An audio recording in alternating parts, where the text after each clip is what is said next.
Well, it's 7 o'clock, so it's time. It's time for the show. Welcome. Welcome to Order 42. I am Rob. I am in pain a little bit. But yeah, we're here. We're doing the thing. We are doing the thing. Look, here's the thing. I'm going to explain it to those who didn't see the little story I posted in the Discord. This last Saturday, my wife and I, even though we're not going to the Grand Canyon, we're keeping up. We're keeping up with the hiking, right? We did 8.5 miles. And it was hot. It was very, very hot on Saturday. But we did okay. We did really well. I would say probably 50 yards from the car, I looked down at my watch because I was like, man, my heart rate feels high. Looked down at my, 158 beats per minute. It's a little dehydrated. And about that time, a tree jumped in front of me and stuck its root out. And I tripped over it. I tripped over a root. Almost fell. Kept my balance. No problem. Then Sunday, I was like, oh man. Ow, my back hurts. Ow. Monday, I could barely move. Couldn't, like, it hurt to walk. Like, it hurt. I mean, just getting up out of the chair was like, oh God. Just like it hurt. Lower back. You know what I mean? Took shower. Thinking, yeah, that'll help. Hot water, all that stuff. Yeah. I couldn't even dry my legs. I had to, like, lean down and, like with one arm and, like, holding on to shit. And I'm, like, drying my leg with one hand. It was hard. But today I feel better. I am feeling better. I'm not going to look. I think we're far enough along, most of us, that we're aware of the fact that one day we're probably going to die.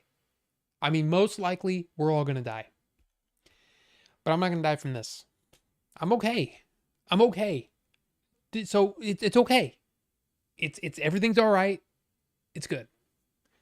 It hurts. It hurts a little bit to get up. It's a little, like, right now it's a little sore. I can feel it. Like if I kind of arch my back, it kind of hurts. It's just a thing, man.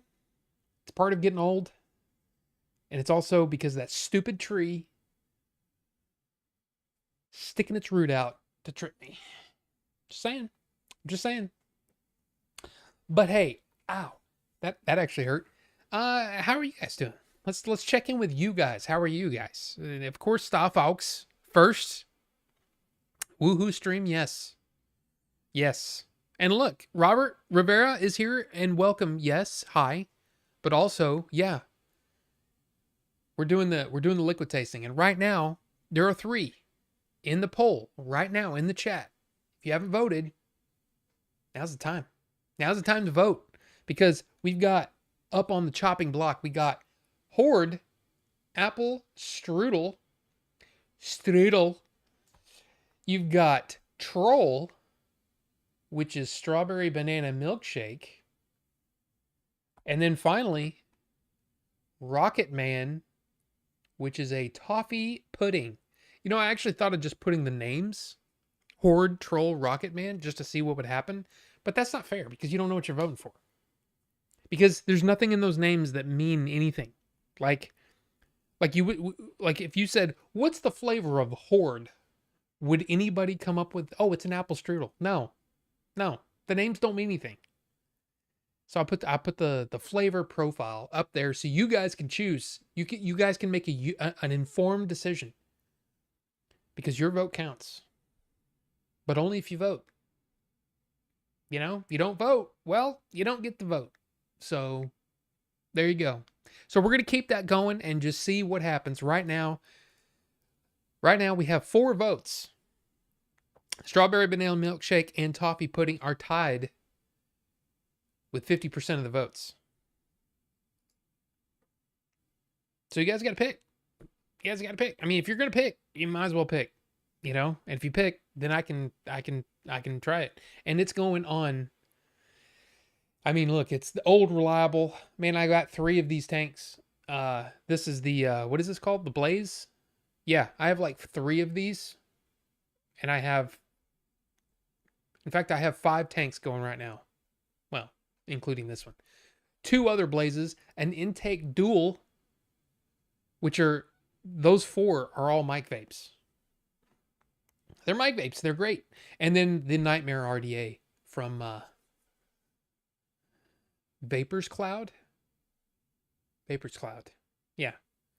So, hey, it's up to you guys. You guys get to pick.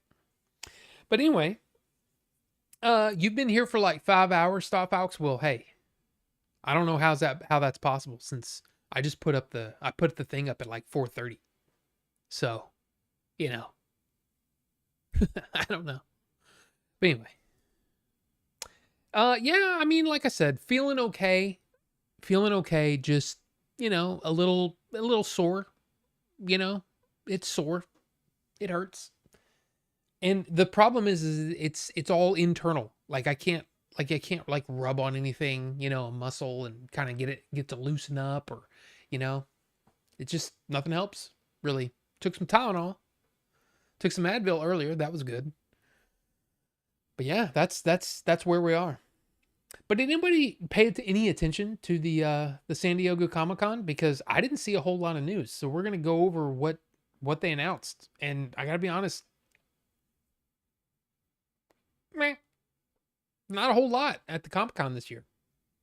But we're gonna go over it. There's some cool stuff. There's some interesting stuff. There's some really like what kind of stuff. But yeah. Oh, and I don't know if you saw this.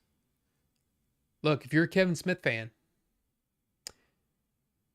Kevin Smith's doing more screenings of Dogma, and there is a 4K coming out this year from Lionsgate and from Umbrella. So if you're across the pond, Australia, New Zealand, and you're interested in picking up Dogma on 4K, you will be able to get that from Umbrella. Now, here's my thing. I'm a 4K sort of aficionado. I like my 4K discs. I'm going to look and see which one of them has the best stuff. Maybe one of them has a better cover. Who knows? I'm going to pick between them. Between the Lionsgate and the Umbrella. We'll find out which one's better. Should be the same transfer. Because I don't think Umbrella does any transfers themselves. I think they just get transfers from studios. But hey, you never know. There might be extra stuff on the Umbrella one. Or the Lionsgate one might be the best one. Which would make it easier because it's from the US. But we'll see. We'll see what happens. I'm excited. Because I think Dogma is Kevin Smith's best film. And yeah. The Blu-ray has been out of print for years and years and years. That was the whole Miramax thing. Of course. That Weinstein guy, had the rights to it. So it's not been on streaming or anything. Apparently Lionsgate's going to fix all that. So it's going to be on streaming too. Anyway. Yeah. Oh, and also do want to mention at the beginning of the stream, for those of you who may or may not be aware, after the stream, at usually it's around 10 p.m., so in about 3 hours, we do a hangout over on the Discord, and it's completely free. So, if you want, Nightbot, will you please? Nightbot, please? Please? Will you please post it? Please? Please post the link. Thank you. Appreciate it. So if you want to join the Discord, it is free. And it's free to join and all that kind of stuff. You don't have to be like a member or anything like that to join the Discord. It's completely free. And if you want to hang out and talk and chat and hang out with us after the stream, hey, feel free. It's fun. It really is fun. It's gotten to be, I'm not going to say it's my favorite thing. Because basically Tuesday night is kind of like, man, I love Tuesday nights. I love doing the stream. I love getting news together so we can all talk through it. And I love hanging out with you guys. So it's just it's a fun part of the night. And it's if you want, you can come hang out, and it's after dark. You know what I mean? Like it's free. and free in many other ways. You know, it's not just free money wise. It's free as in like we're all free to say what we want. So you never know. You never know what's going to happen. And hopefully there will be less nudity this week than there was last week. And it was all guys. I'm just saying. I'm just kidding. There was no nudity. But I mean, you never know. I don't really need that. I don't need that. Oh, actually there was. I guess Rufus posted some AI stuff. I forgot about that.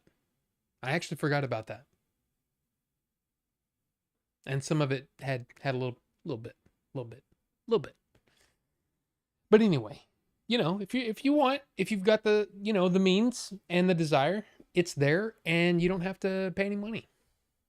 I mean, unless you want to. If you want to pay money, I mean, hey, who would say no to money? But yeah, come hang out with us. It's fun. I wanted to put that at the beginning of the stream because, man, I always forget to talk about it until it's like, oh, the show's over and hey, come hang out. You know what I mean? It's like, hey, maybe somebody's watching the replay and they're like, I would like to hang out with Rob and the guys over there in the Order 42 Discord. Yeah, you can do it.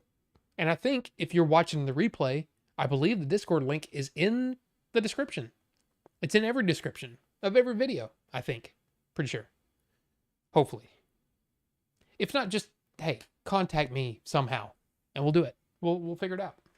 I also, there was I don't remember if it came up in the live or in the Discord thing, but I would like to have some of you guys on, like on stream to talk, to chat. If you've got something to say, if you got, you know, whatever, I would say either DM me on Discord or email me. Order 42 show. Gmail. Email me. We'll talk about it. We'll figure out a time and all that kind of stuff. We'll figure out what we're going to talk about. You know, it could be you know, like I'll tell you this. Wraith is one of those guys that always comes up with like insanely like thought-provoking movie questions.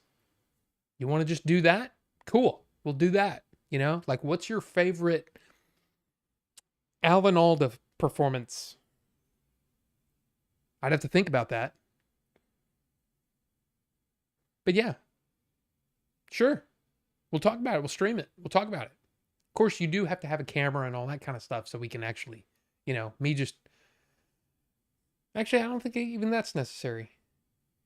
If you just want your voice, you know, just think, you know, because I mean, I mean, we talk in the chat, you know, and I answer questions and stuff in the chat, but it's more fun when you can interact, you know what I mean? It's just fun.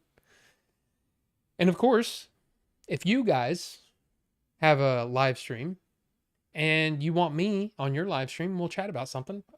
I'm always up for that. Like I'm kind of can't say that word anymore. Can I? I like being on live streams. I like chatting. I like talking movies. I like talking pretty much anything. But yeah, you want to do that? We can do that too. So contact me. Anyway, let's continue catching up. The Nuck. Yeah. Yeah, definitely. Where is I need to open up the old Discord. Get that ready. Damn, that Blockbuster light looks so cool back there. I mean, it's not on because it's so bright.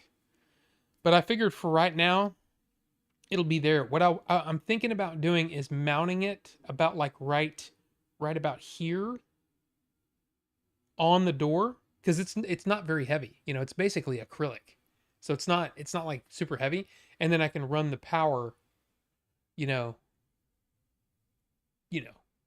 next to the door jamb and into there's a plug like right there. And I can run it there, and if I want to turn it on, I can turn it on. And it's got a little remote in the box. It's not plugged in right now. But yeah. Let me see. Can I do this without... I guess I have to jump in to here. and then do this. And then I can do, where is it? Where's the thing again? There it is.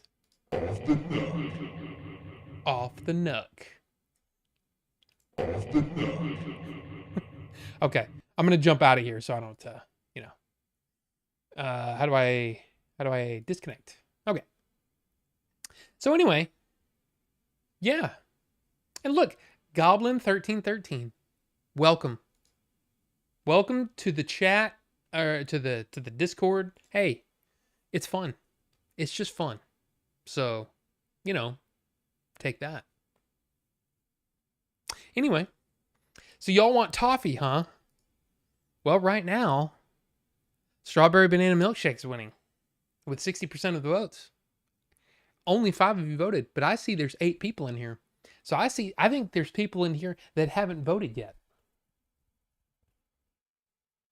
I'm just saying, if you don't vote, then you can't complain. You can't really complain anyway, because, you know, it is kind of a majority thing. You know, whoever gets the most votes, you know, we vape the liquid that you guys pick. I mean, how can you complain about that? I mean, I guess you can complain if you know, a liquid comes up every week and you always vote for it and it never gets picked. But anyway, hey, that's life, you know? That's just the way it is. Anyway, it sucks to get old. Yeah, it does. It does. But you know what I mean? Hey, I'll tell you this. For the most part, I don't really feel it. I mean, I look in the mirror and I go, wow, I'm getting a little bit of, you know, a little bit of bags into the eyes. But man, I really haven't, I mean, other than the gray, I don't look that different. I mean, just look at this here. Let me show you something. Look at this picture from just, you know, a couple years ago. Oops, double tap. Come on, just. I mean, I don't look that different.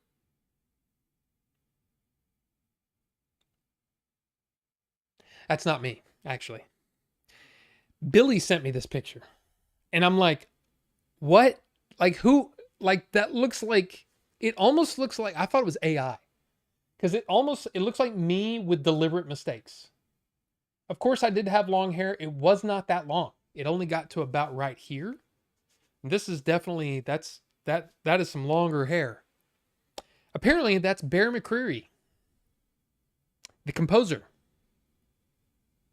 So, yeah, that's the second time that somebody was like, hey, you look like freaking Bear McCreary. It's the second time.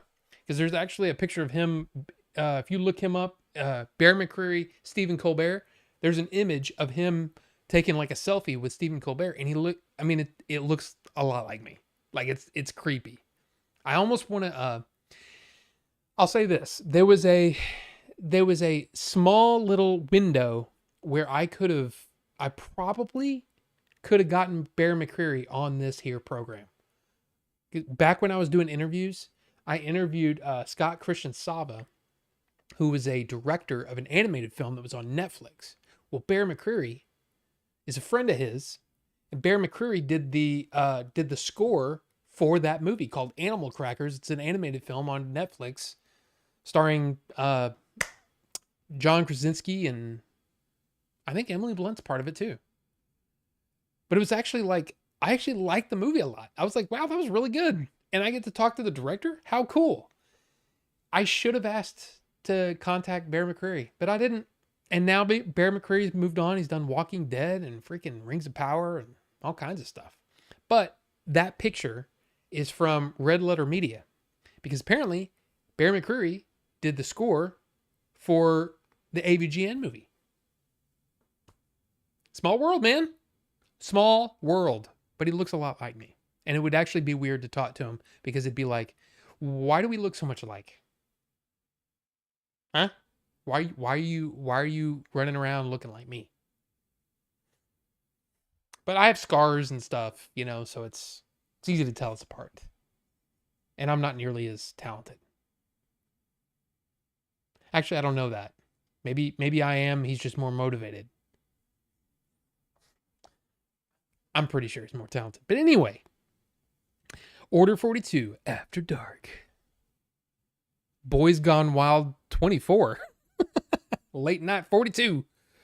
Southern Bucho Nights. That's right. Now, Robert, you asked, what did I think about Andor? I think Andor is awesome. I think Andor is the best Star Wars overall since probably Empire Strikes Back. Like, I loved it.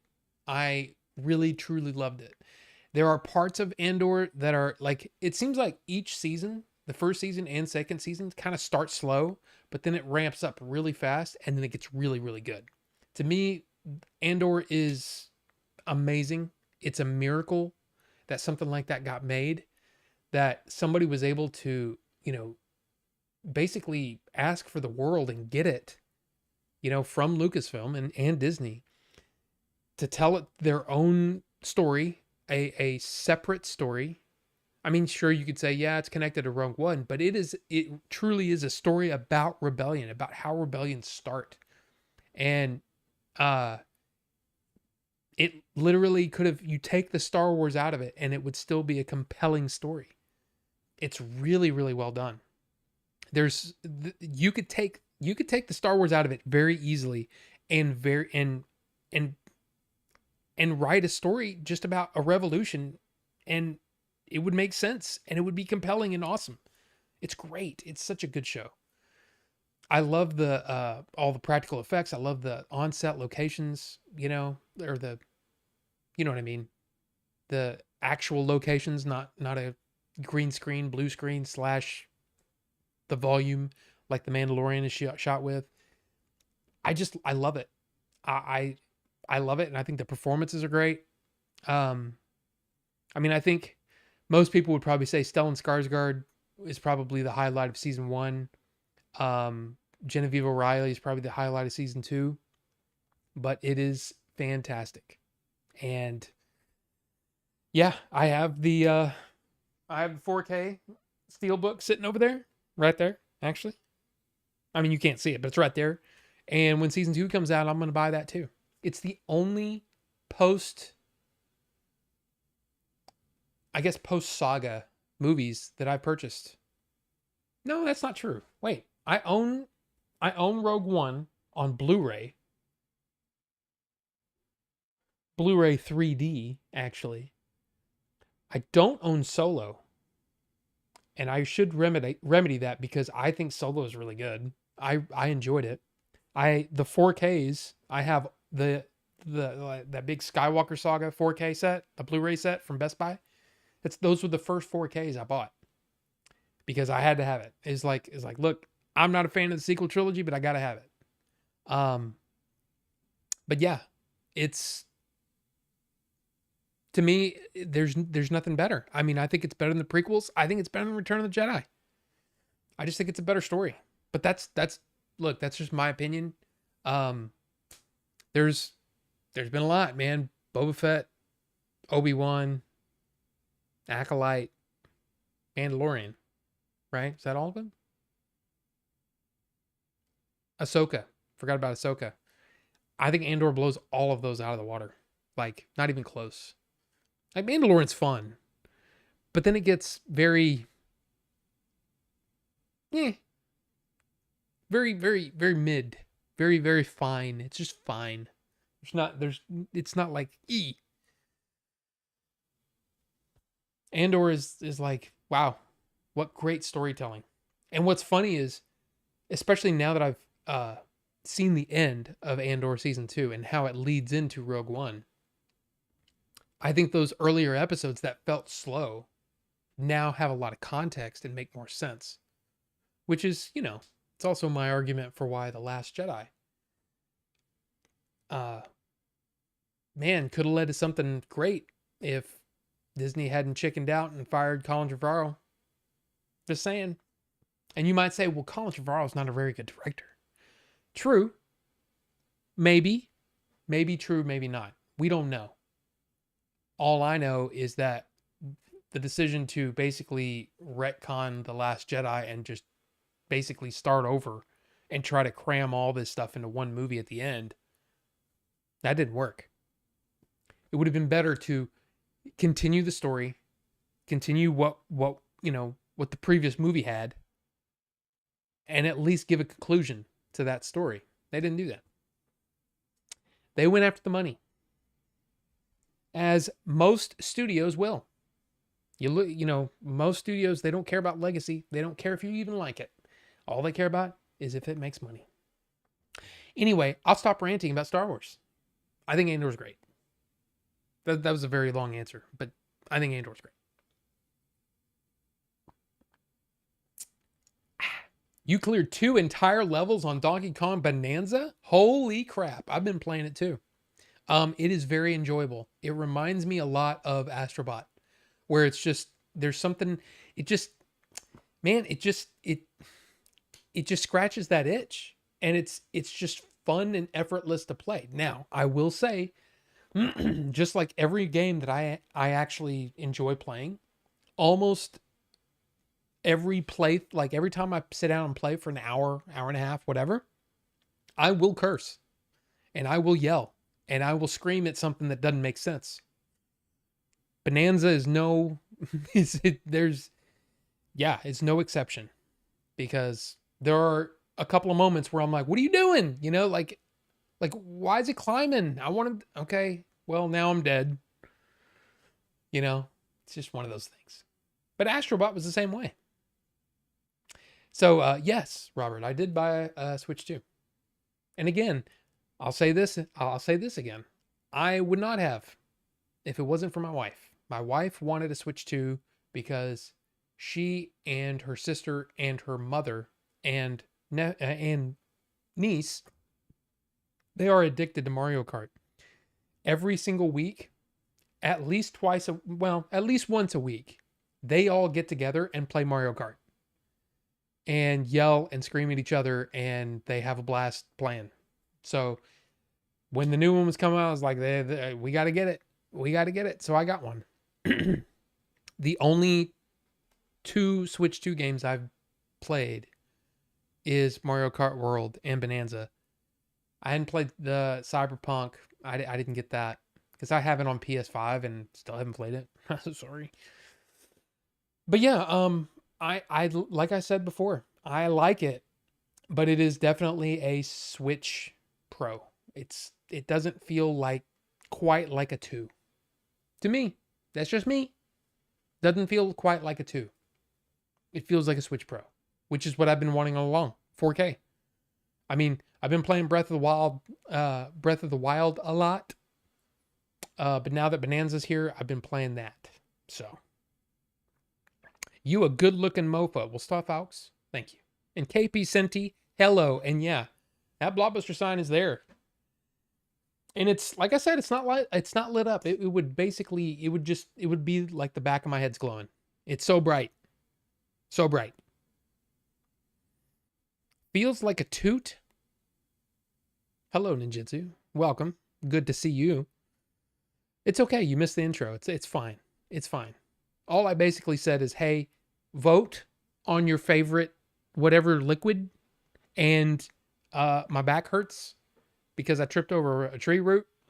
And yeah, that's it. That's pretty much it. That's pretty much all we've done so far.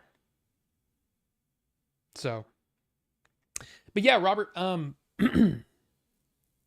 that's my thought. That's my thoughts on it. I mean, it's still early though, I'm not usually a day one kind of guy. But like I said, my wife was so adamant that we get it. I pre-ordered it and I got it, 9 a.m. that morning or whatever from Walmart with a Coke and some Pringles. Drank the Coke, ate the Pringles, set up the Switch. It was fun. Yeah, it's fine. It's fine. It's fine. I'm not really blown away by it yet. And that's why I'm really looking forward to the new Metroid. I'm looking forward to whatever's next. Whatever. What's the big game that's going to come out that basically says, okay, you have to buy this. You have to buy the Switch 2. If you don't have one, you have to buy it so you can play this game. Right now, I don't know if Bonanza is that game. I just don't know. I like it. It's fun.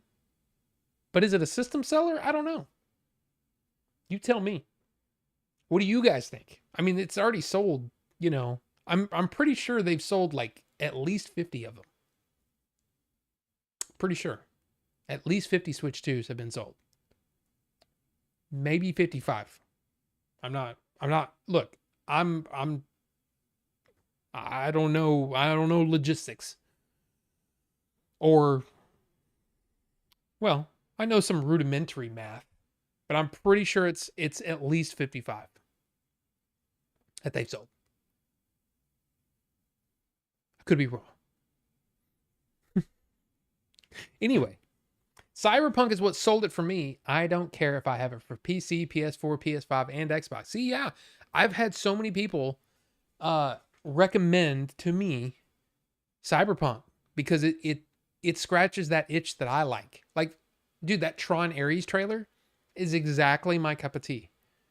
You know, even though it's got Jared Leto, and I know, look, some people don't like Jared Leto.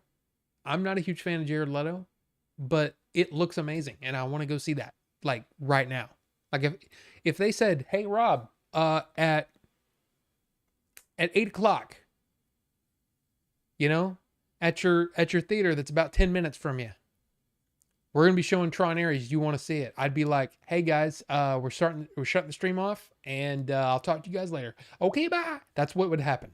That's what would happen. I want to see that movie now. But Cyberpunk, man, I don't know. The first 10, 15, 20 minutes just didn't grab me. But I don't know. Maybe I haven't given it enough time. I don't know. I also know that that's going to be a time suck. Because once I get into it, I'm really going to get into it, you know? So I don't know. Hook, line, and sinker with the Switch 2. It's like Cyberpunk, ass when first out, but improved after a year. Yeah, and I think that's what's going to tell the story on the Switch 2, right? Is that I think a lot of people probably are kind of like, it's fine. It's fine. But hopefully there'll be that game that just makes you go, okay, this is the killer game that you got to get, you know? Maybe it's going to be Metroid. I don't know. Because Metroid looks great. So I don't know. KP Senti said, the Mario Kart world looks nice, but I still don't have 8 Deluxe because it's still pricey. I mean, it is up there. But there's a lot in 8 Deluxe that there's so much value to that game. There's so much to it. And especially if you get the DLC, it's just, it's awesome. It's awesome. It's awesome. Tron Ares looks so good. Doesn't it, Goblin? Doesn't it? Welcome, by the way. Yeah, it looks... I mean, I saw the first trailer in the theater multiple times, right? And just hearing 9 Inch Nails in 5.1 or in Atmos is great. But then I saw the second trailer last week with Fantastic Four in 3D. Dude. Was it? Yeah, it was Fantastic Four. Dude. It's like I'm not a big 3D guy, you know? Like I have a 3D TV. I have a 65-inch LG that was 3D, right? That was like at the height of 3D. And I have one little block. What's that? 1, 2, 3, 4, 5, 6, 7, 8, 9, 10, 11, 12, 13, 14, 15, 16, 17, 18, 19, 20. I have like 21 3D movies, right? On disc. Didn't watch a whole lot of 3D. But Avatar is one of those movies that was just like, oh my God, this movie in 3D is just, it's nuts. It's so, the depth is so great and it adds to the experience.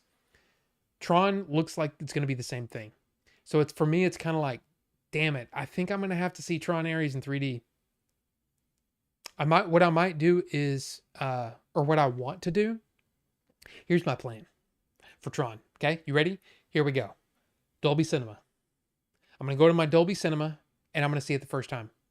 If the movie's good, I'll seek out a 3D screening. I don't really care. A lot of people talk about IMAX. They go on and on about IMAX and all that. I get that.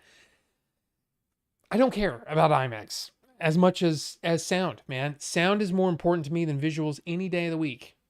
Sinners, I saw in a large format, Cinemark XD, right?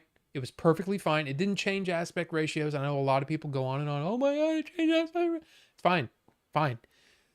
The meat of the movie is right in that center space anyway. I don't care about seeing. Oh my god, you can see their feet. Okay, who cares? I just don't care. I don't care about this. I care about this, right? So as long as it's shot well, which it was beautifully shot, I was fine with Sinners in a large format theater. But if I have the choice, sound always trumps video to me. Sound is more important to me than anything else. So Dolby Cinema kicks my butt and I love it. I love it. Dude, freaking Civil War. I saw in IMAX and it was cool. It was cool. But it was the sound, man. The sound in that theater was great. That's the 70 millimeter IMAX that's in Dallas. I drove all the way because it was an early screening and it was an IMAX. I was like, okay, well, I got to do that. I just don't like going out to that theater because it's like an hour away. Minimum. Most of the time, it's minimum an hour to get there. And that's just a long time to drive to see a movie, you know? Now, if it's a movie that I'm really excited for, and Civil War was one that I was really interested in, then yeah, but I just, like, I don't care. Most of the time, I don't care. I just don't care that much. I'd rather have great sound. Like when we saw Dune Part 2, I had a choice. IMAX, Dolby Cinema. I chose Dolby Cinema and don't regret it at all.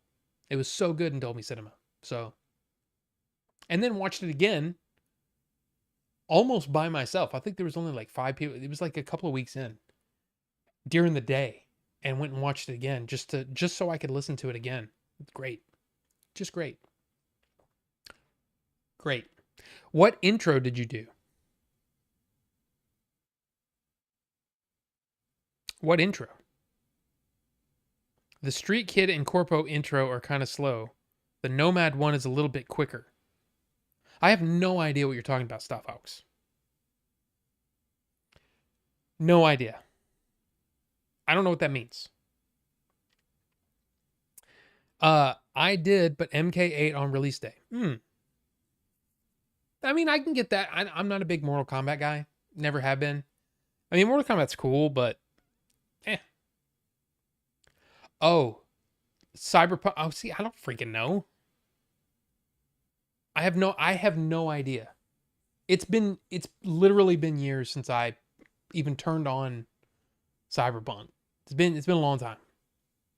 Switch 2 was just given Switch HD++. I mean, you're not wrong. You're not wrong. I think the Switch 2 is, like I said, it's a Switch Pro. And if it had come out as just Switch Pro, I think many people would have been, irritated. But I think what they did is that they said, let's just do a Switch Pro. And then they said, well, we can add a couple things here and there. We can make the screen bigger. We can, redesign I love the material on the Switch. And the Switch Pro controller, I know it gets a lot of crap because it's kind of like, there's not much difference between the original and this one.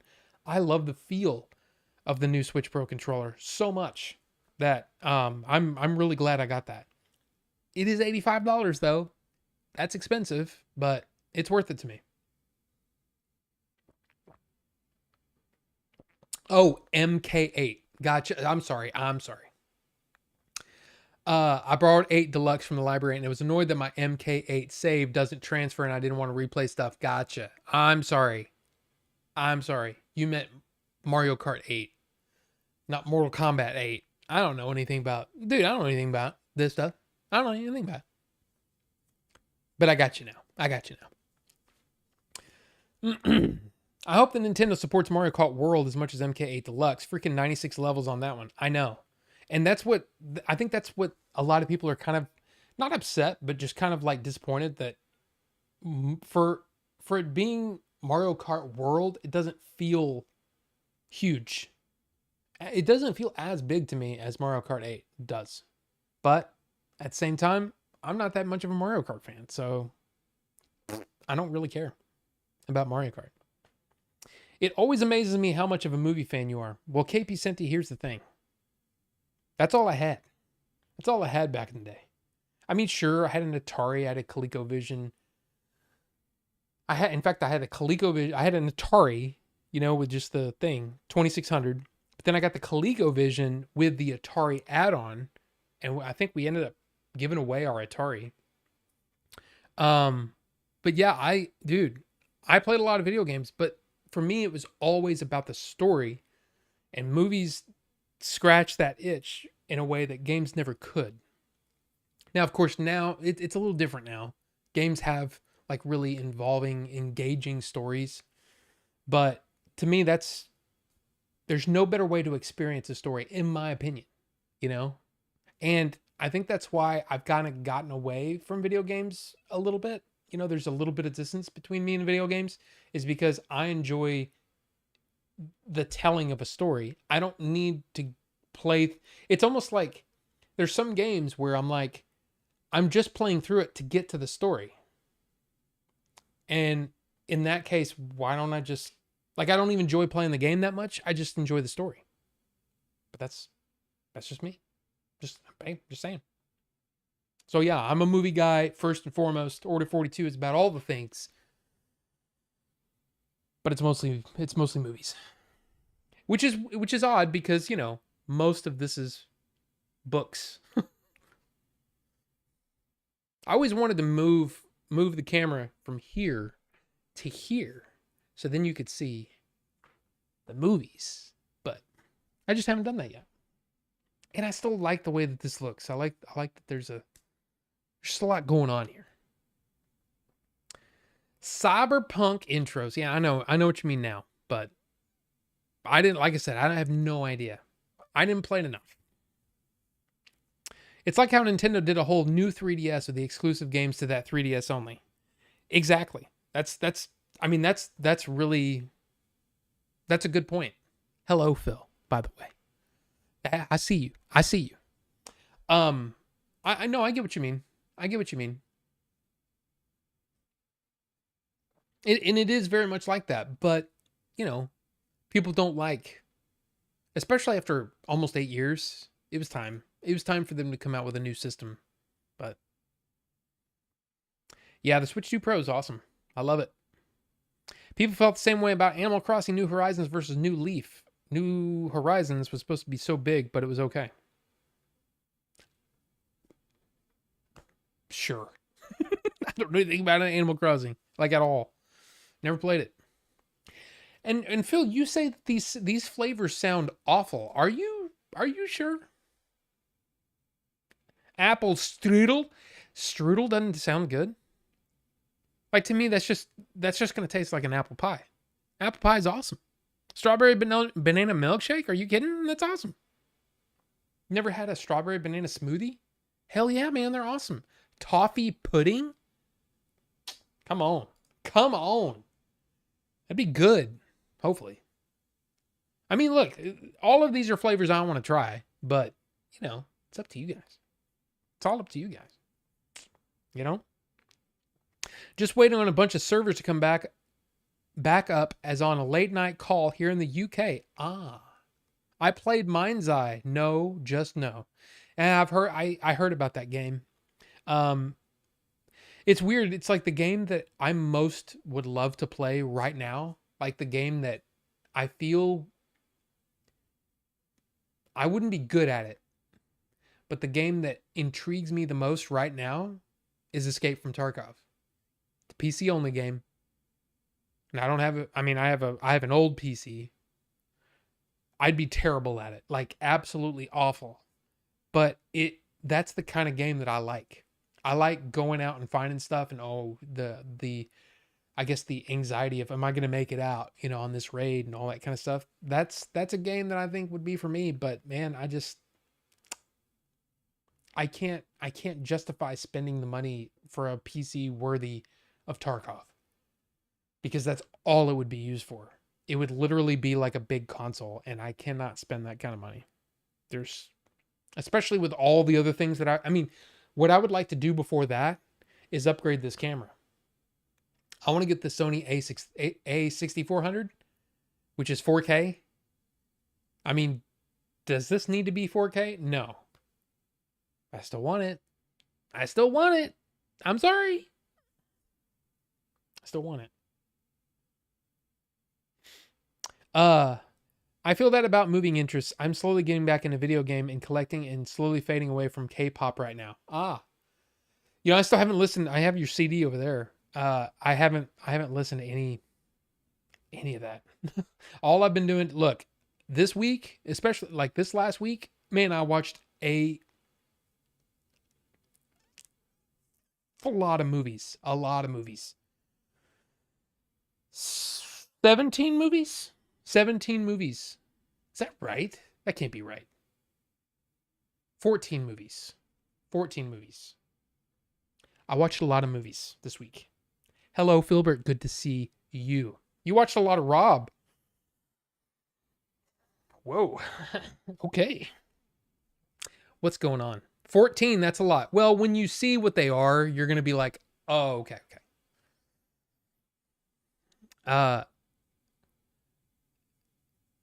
You voted for Toffee before the stream even started. Well, look, 10 votes. 10 votes. Look, if you don't vote today, you don't get to vote Funky. Look, apple strudel, strawberry banana milkshake. That's not even focusing right. Toffee pudding, man. Come on. Y'all pick one. It's okay. I honestly don't care which one because, like I said, I bought all these. So, are they short movies? I mean, some of them are. Some of them are pretty short, especially these days. It feels like these days the running time of most movies is over 2 hours. Like I would say the runtime of most movies that I've gone to see are like 2 hours and 15 minutes. Right? There've been a lot of long movies. Some of these are like 88 minutes. But why don't we do that? Let me get caught up and then we'll get into the movies that I've watched and then the single solitary movie that I got in this week. The pickup from this week. Okay? Yes. Apple strudel with cream is great, but diabetes would not like it. Well, that's the thing. These don't have like actual sugar in them. And if there is, it's a minuscule amount. I mean, like this is cappuccino cream, which is, hey, you guys didn't vote for it. I put it in a tank and guess what? It's weird, but I like it. I like it a lot. It's great. It's one of those where your first toot, your first pull, your first whatever you want to call that. Whatever you want to call that. It almost tastes like burnt nuts or something. Like peanuts, not testicles. Burnt nuts, right? And then you take another one and then another one. And then it's like, oh, there's the cappuccino flavor. Because it's almost like your tongue has to get used to the strong coffee flavor. And that coffee flavor that's in e-liquids is a different, it's odd. But once you get used to it, it's like, man, this is good. This is really good. And I've been vaping the crap out of this. So this tank or this liquid is almost out. So next week we'll have a new liquid to try. So there you go. Missed that. What's it called? I'm sorry. Oh, missed what? What did you miss? What did you miss? I don't know what you missed. I don't know what you meant. I don't know what you missed. Just justify it by saying you're upgrading your PC for video editing. Yeah, that wouldn't work. My wife is too smart for that.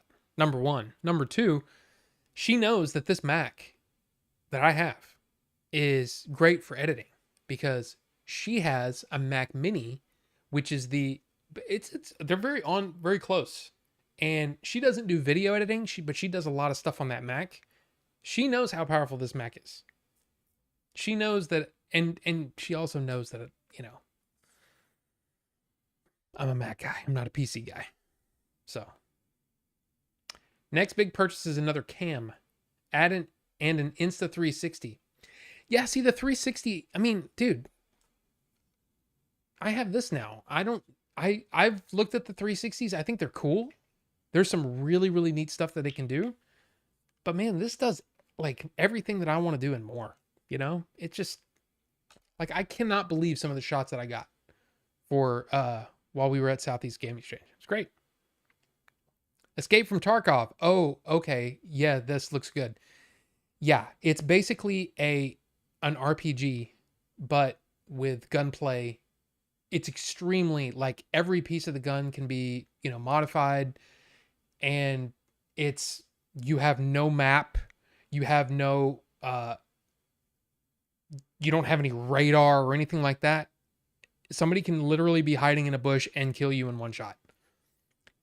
I feel like it's one of those games that it would take me months just to get to be average. You know what I mean? It would take a lot of playing. If I got it, I would be streaming it constantly. And it'd be like, I suck at this game. You know what I mean? It would literally be from the ground up.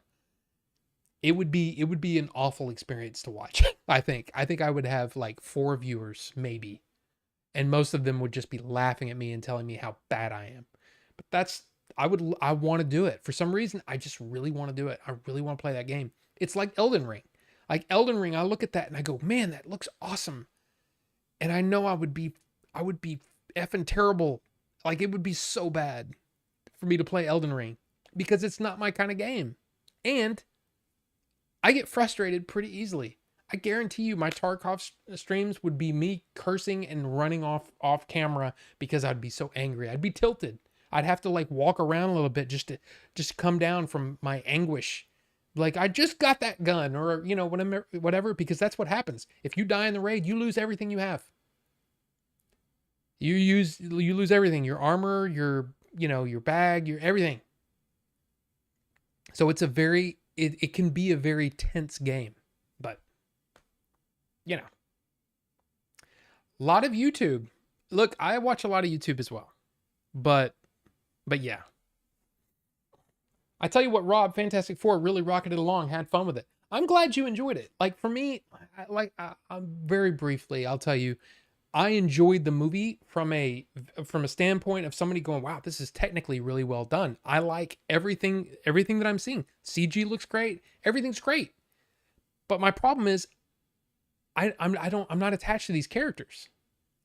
Like I felt like we didn't get enough at the beginning to endear us to this version of these characters. Yes, I know the backstory, I know the origins, all that stuff. We don't get the origin of the Fantastic Four in this. We get it like basically a very brief, hey, it's like, hey, we're just going to get right into the story, which is great.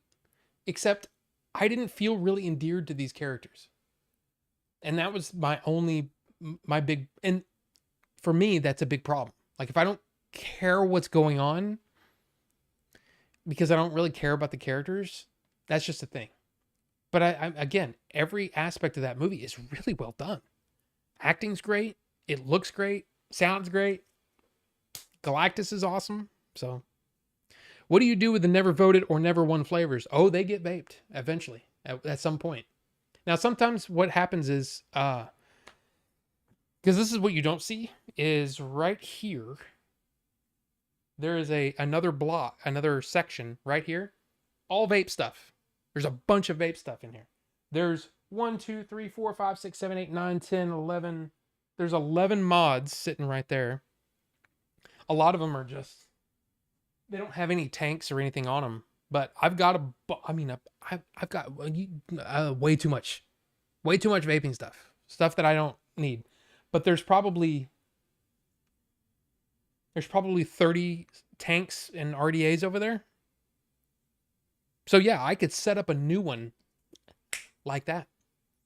But I used to have like, you'd think I'd either owned a vape shop or I was a vape YouTuber, because I had like 10 of these setups going all at like one time. All these different flavors, yeah, that was me. Now I'm down to 5. And even then, it's kind of like, man, I'm tired of vaping these. I kind of want to vape something else. And there's fun in building. Like here's a tank, right? I like taking this apart and building a new coil, putting it in there, wicking it up, and seeing what the vape is like. Because every single tank and every single little thing, it's different.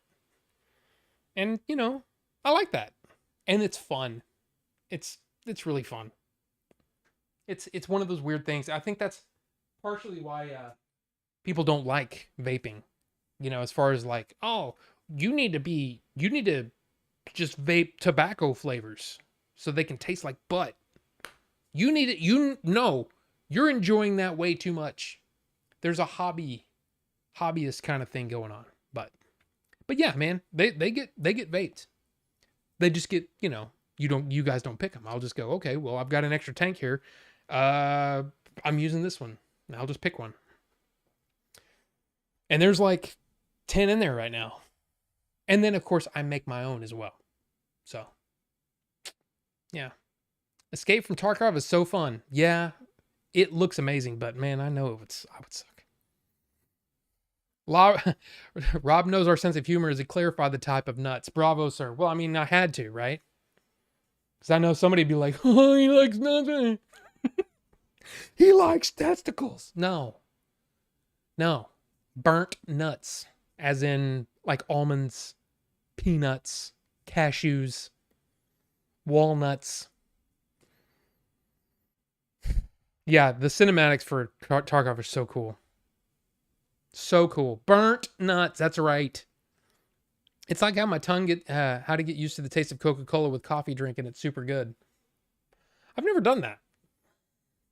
You know what? Coffee is one of those things where coffee's good for, like, what happens is, like, if you vape one liquid a lot, you get this thing, they call it vapor's tongue, where it starts to taste like nothing.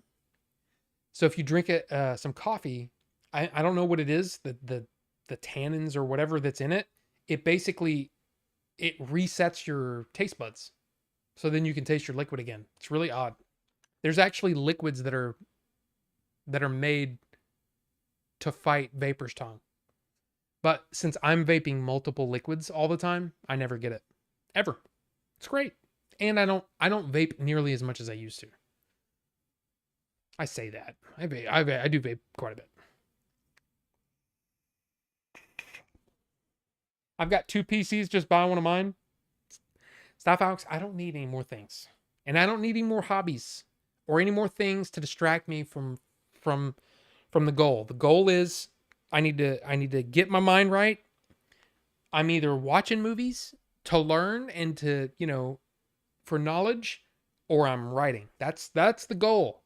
That's the do the thing for me. The do the thing is just write the next thing, right?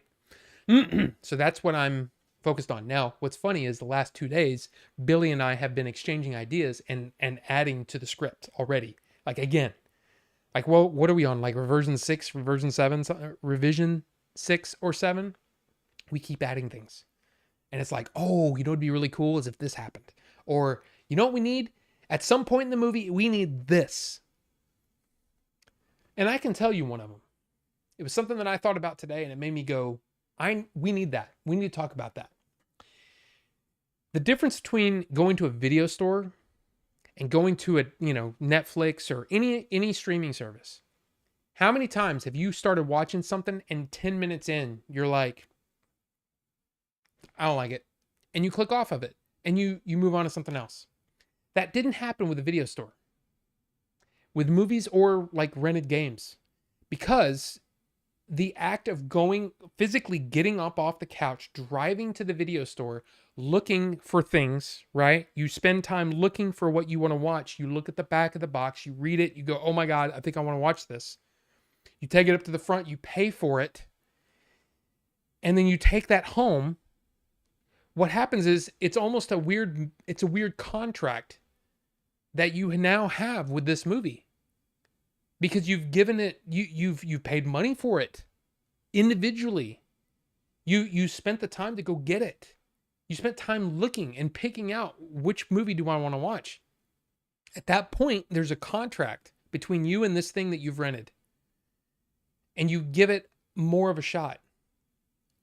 You know, you may get 10 minutes in and you're like, this isn't very good. But you keep watching because you've already spent the money. There's a contract. And I think that's important. It's a distinction between going to the way that we used to, when we went and rented a movie versus when you're streaming. Game Pass almost means nothing to me. But if I had purchased that game, it's different because you're like, I paid the money for that game. I want to play that game.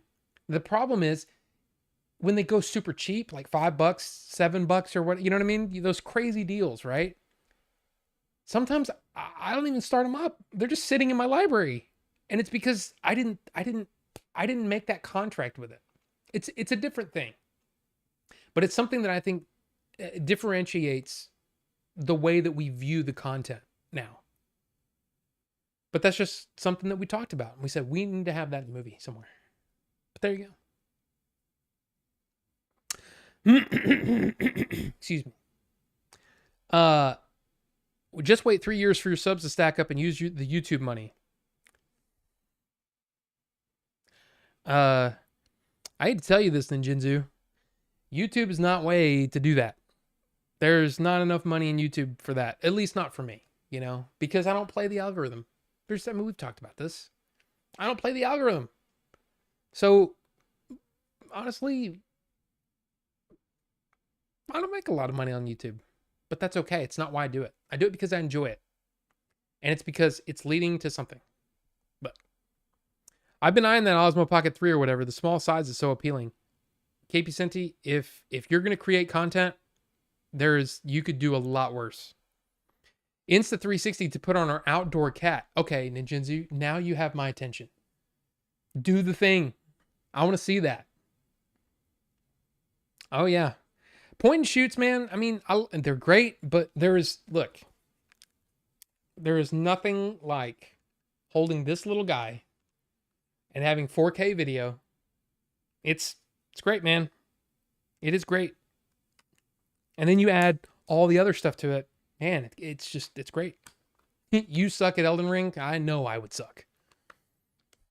Yeah, and look, Ninjinzu, I guarantee you Starfox would have a good build for me.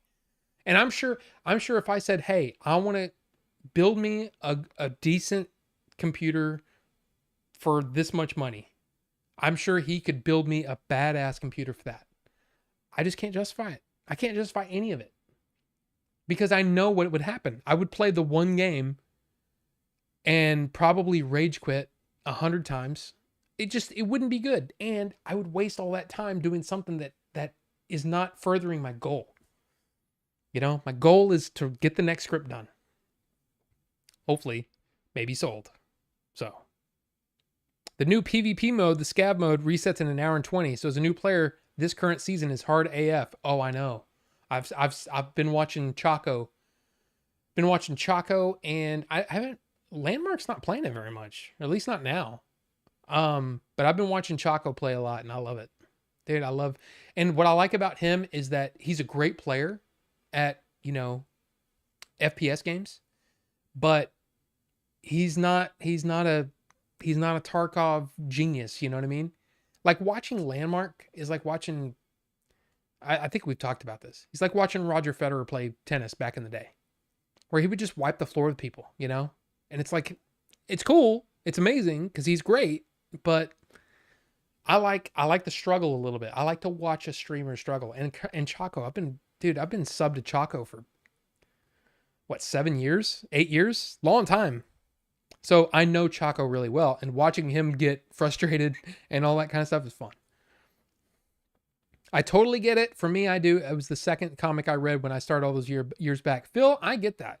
And that's the thing. If you're like, and that's what I said in my video. I think I did. I'm pretty sure I did. Like if you already have an attachment to the characters of the Fantastic Four, all you have to do is orient yourself to these versions, to these people, and trying and buying into the fact that, hey, Pedro Pascal is Reed Richards, and that Vanessa Kirby is Sue Storm. Joshua Quinn is Johnny.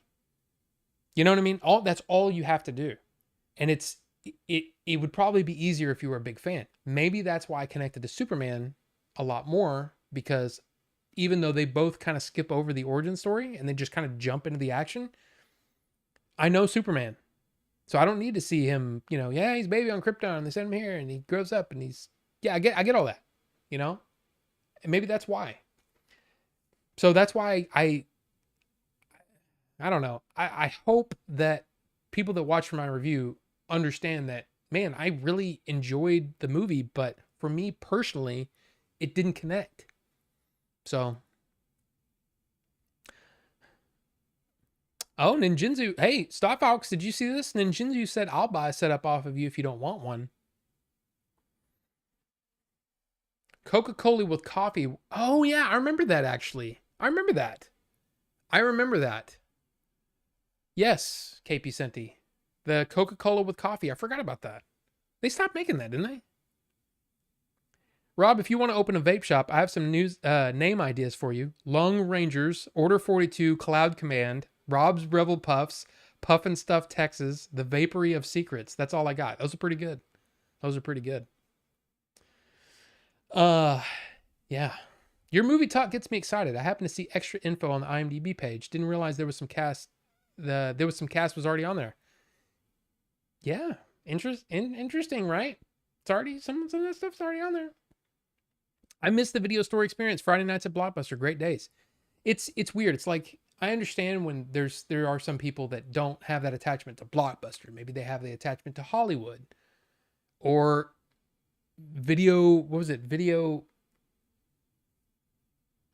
Whatever your video store was named. That's what I'm talking about. That's the experience. Now, me, it just happened to be Blockbuster. I worked at Blockbuster for almost 7 years.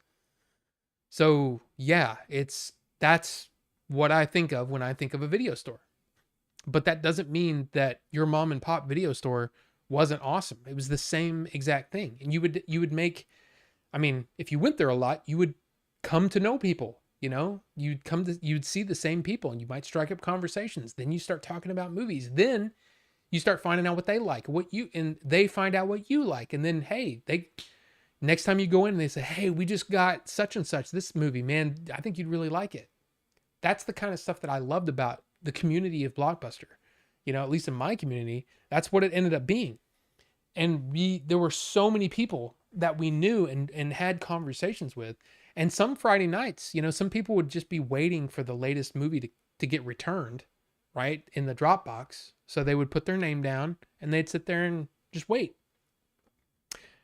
And we'd sit there and talk. We'd chat. And we'd talk about movies. And man, it was awesome. It was great. I miss those days, man.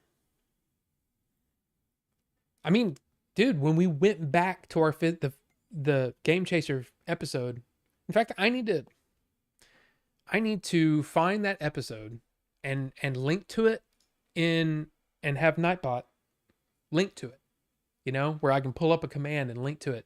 Because to me, that was such a crazy video to do with those guys, because it was the last time that the three of us were in that location.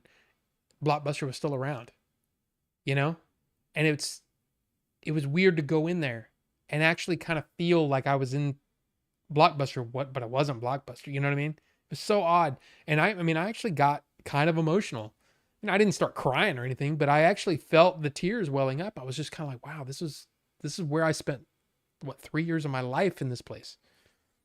No other job I've ever had felt like that. But anyway, I miss the friction of traditional media. I mean, not only when I finish a bad movie when I rented one, I would watch it multiple times to get my money's worth. See what I'm saying? And think about all those games you rented. Some of those games were crap. And sometimes it would be so bad that you wouldn't play it, but a lot of times you would try to get through it just to get your money's worth. Drama Cat Plays. Hello.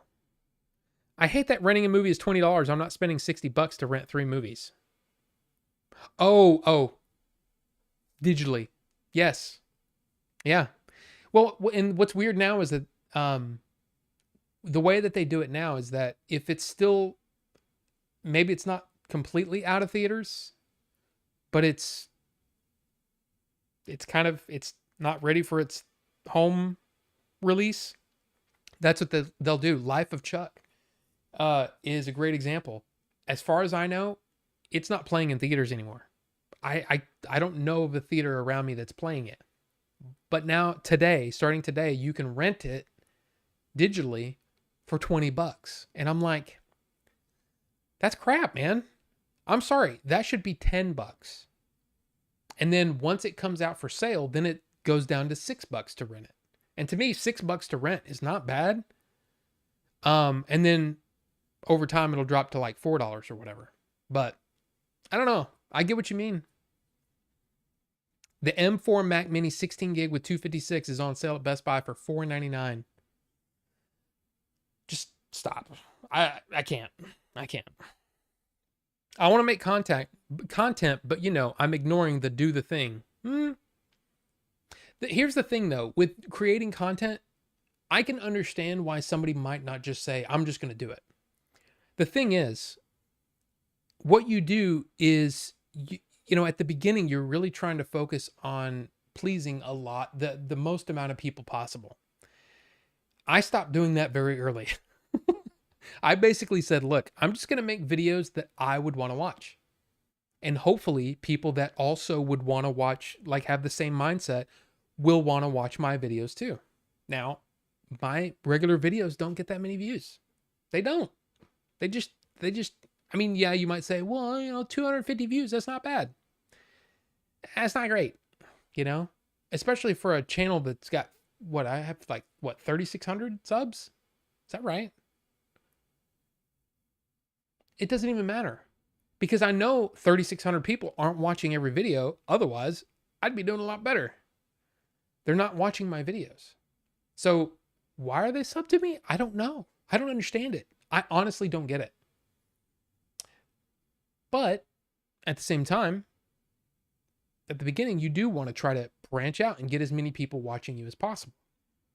And I was really focused on, the whole reason I started the channel, I mean, you guys know this. If you've been around, you know this.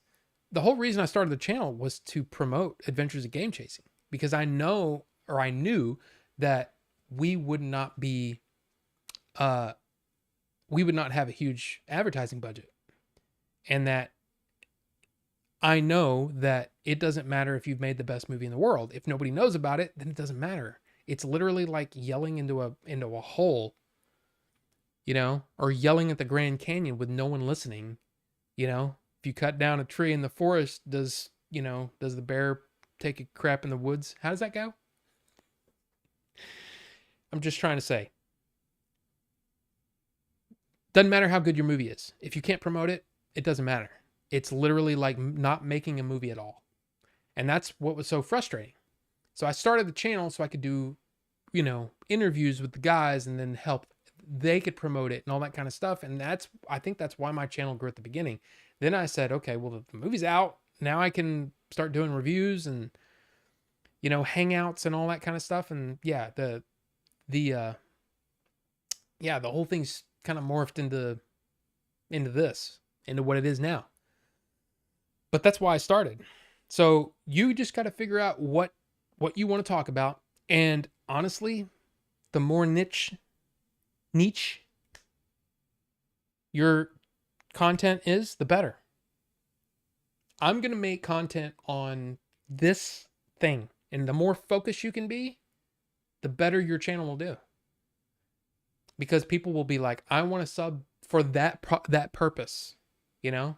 That's why so many channels, like, they start to flounder because they're like, man, like, I don't, like, if I started this, I was thinking, I'm just going to turn this into a Star Wars channel. I would have lost my freaking mind because I don't want to talk Star Wars all the time. I just don't. But movies, I'll talk about movies all day long. So, movies and comics and books and TV streaming and all that kind of stuff. Sure. But yeah, you got to figure out, is it, and really all it takes is just because here's the thing, you can make a channel and start putting videos to it and just see what happens. Most of the time, you're probably only going to see the views that you yourself view. And you can see how it plays and watch it on different things. Watch it on your phone, watch it on a TV, you know? See what, and you might say, man, this isn't for me. And then you can just stop, delete the channel or whatever. But if it interests you, just try it. The point and shoot is great for photos, though. I have to send some to you soon. Sure. But yeah, I mean, the thing is, once you get good, you can just take still frames from videos. Now, I mean, the video on this is probably not going to be as good as, especially if you're trying to capture depth of field and all that kind of stuff. But yeah. The Porn People Rented. Some titles of past rentals: Men in Long 2, The KY Connection, Nude Raider, The Bear Wench Project. Oh, I know. There were lots. Now, Blockbuster didn't have porn. We had the closest we got was we had some unrated titles that would come in. You know, like the Andy Sidaris type. You know what I'm talking about. The Andy Sidaris movies with what was that lady's name? Very tall, and she died early. But she was kind of like in every one of them. But they all had like, you know, explosions, and I remember there was one, I think it was called Hot Pursuit. But yeah, it was, yeah. I think Billy needs one of those for Game Chaser episodes. Well, I'm basically doing most of the filming now, so there you go. And yes, Cosma, I did rage quit Battlefront 2 many times. Thank you for reminding me of that. Yeah, that was back when I was on Twitch. Wow. I did say that? Okay, good. I'm glad I did say that about that. Holy crap, why am I so behind? I enjoyed Superman, thought it was really good, made me feel good. Exactly. And love Mr. Fantastic. He was good. Biggest fumble blockbuster passing on Netflix. Yeah. And getting rid of late fees. You know? You talk about shooting yourself in the foot. Only on season 2 of the Game Chasers. See, look at that. I love that. I love seeing that.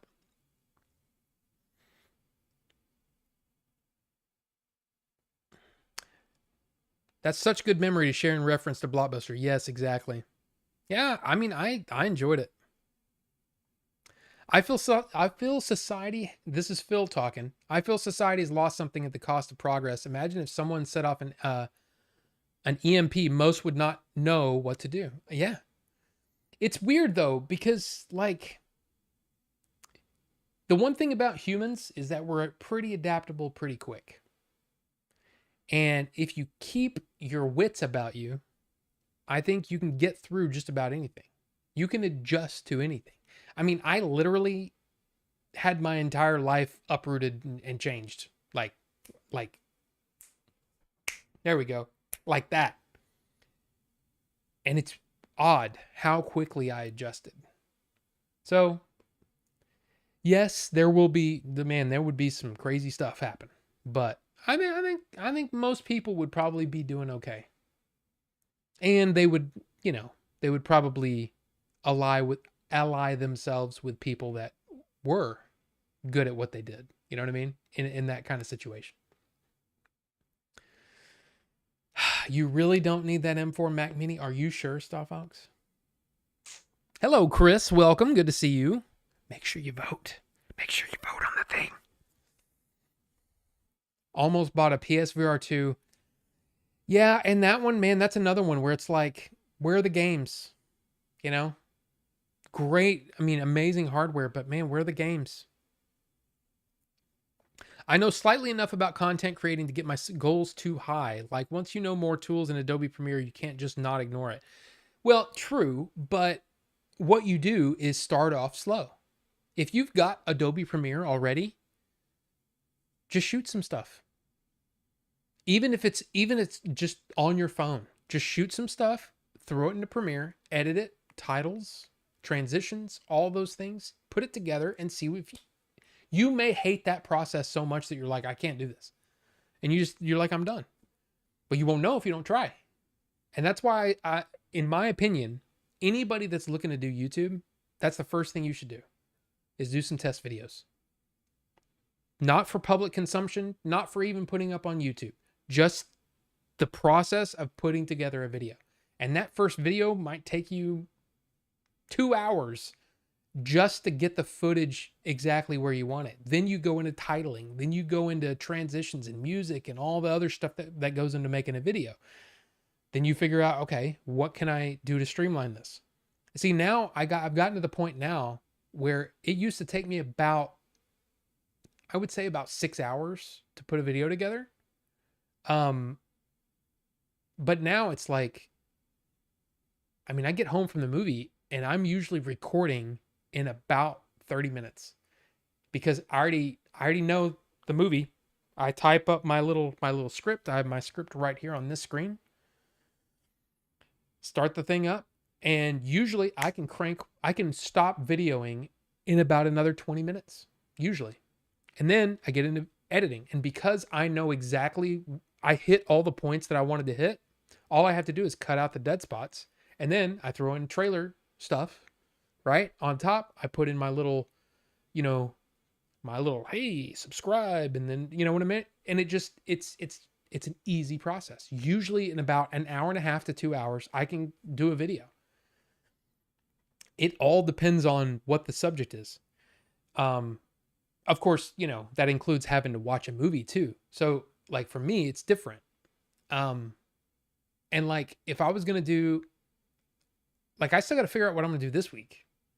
I'm thinking about going to see either The Naked Gun or Together, that horror movie with Alison Brie and Dave Franco. Thinking about going to watch one of those. Otherwise, I have to figure out what I'm going to talk about. Like, am I going to do like a vlog type thing where I'm just talking about a topic? Or am I going to do a movie review? I don't know what I'm going to do. So there you go. You only come here for Star Wars talk? Well, Philbert, I'm sorry to disappoint you that there's not more Star Wars talk all the time. But, I mean, I don't know. So what you're saying is I'll start a YouTube channel to promote my music. Why not? I want to make content about everything. Okay, well, do too. See, like, what I should have done is I should have started one just for adventures and game chasing, right? Just to promote that. Live shows. Then I should have done one just on movie reviews, right? Just movie reviews. That's it. And then, because that's what happens, the algorithm sees the kind of, and I did like a chip review one time, like literal chips. And I'm like, oh, this is tasty. Why? Just because I wanted to. But that's not how YouTube doesn't like that. YouTube likes it when they can fit you in a little box and they can promote you to anybody that likes that thing. So if it's film and entertainment, anybody that's subscribed to a channel that does film and entertainment, they'll throw you out there just to test the waters for you. And sometimes you'll get a sub, sometimes you won't. Sometimes you'll get a view, sometimes you won't. And the more that you can do that, to basically say, I'm in this little box. That's when YouTube can say, okay, well, anybody that's subscribed or watched a video that's sort of like this, I'm going to throw you out there to them. And it's better for the algorithm. It's better for them. And in turn, it will be better for your channel. But I stopped caring. I stopped caring about growing. I just wanted to make content that I wanted to watch. And, do videos that I think most people are like, I'm curious about this new movie that's coming out, I don't know. But again, you're talking to a guy that I only have 3,600 subscribers. That's not a lot of subscribers. I mean, that's definitely good. Like, I'm not complaining at all. I'm over the moon with how many subscribers that I was able to get over this time period. But subscribers doesn't really mean much. What matters is views and watch time. Those are the number one. Those are the metrics that really help to make you money over time. Views and watch time. Happy Gilmore 2 wasn't bad. Ninjinzu, I heard that it wasn't. I heard that it was okay. But then I've heard other people say, yeah, it's eh. Like me, I was never a huge fan of Happy Gilmore. I know. People are like, oh my God. I like it. It's fine. But, I'd rather watch Dumb and Dumber than Happy Gilmore. That's just me, though. So, I love seeing the view counts from my own viewing. I mean, well, that's one thing. But it starts to get old when your 10th video, a video that you worked on all day, has 2 views because you viewed it twice just to see what it looked like on this. And then you saw it to, you know what I mean? It's kind of sucks. Vaporwave. I remember getting some softcore at Blockbuster. Sexual Chemistry comes to mind. Well, I mean, there's always Femalian. Rufus the Red. Excuse me. Hello. Good to see you. Yeah, exactly. PSVR 2, amazing machine. Where are the games? Yeah, 60 pounds, exactly. The launch of it was so low key, it was about as useful as a wet fart. I make electronic pop. KP Senti makes electronic and pop, but I guess it's more indie dance music. Hey, do it then. Do it. I do love editing videos. I do feel a little inspired me. I did make a little movie years ago and enjoyed doing it.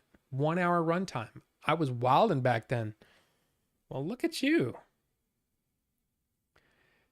You're going to do the Naked Gun? I mean, look, here's the thing. I have a feeling they've saved a lot of the really funny stuff for the movie, but I don't know, man.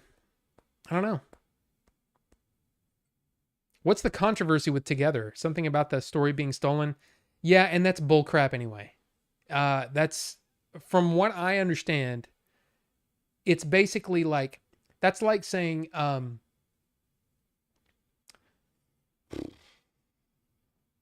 to think of an example.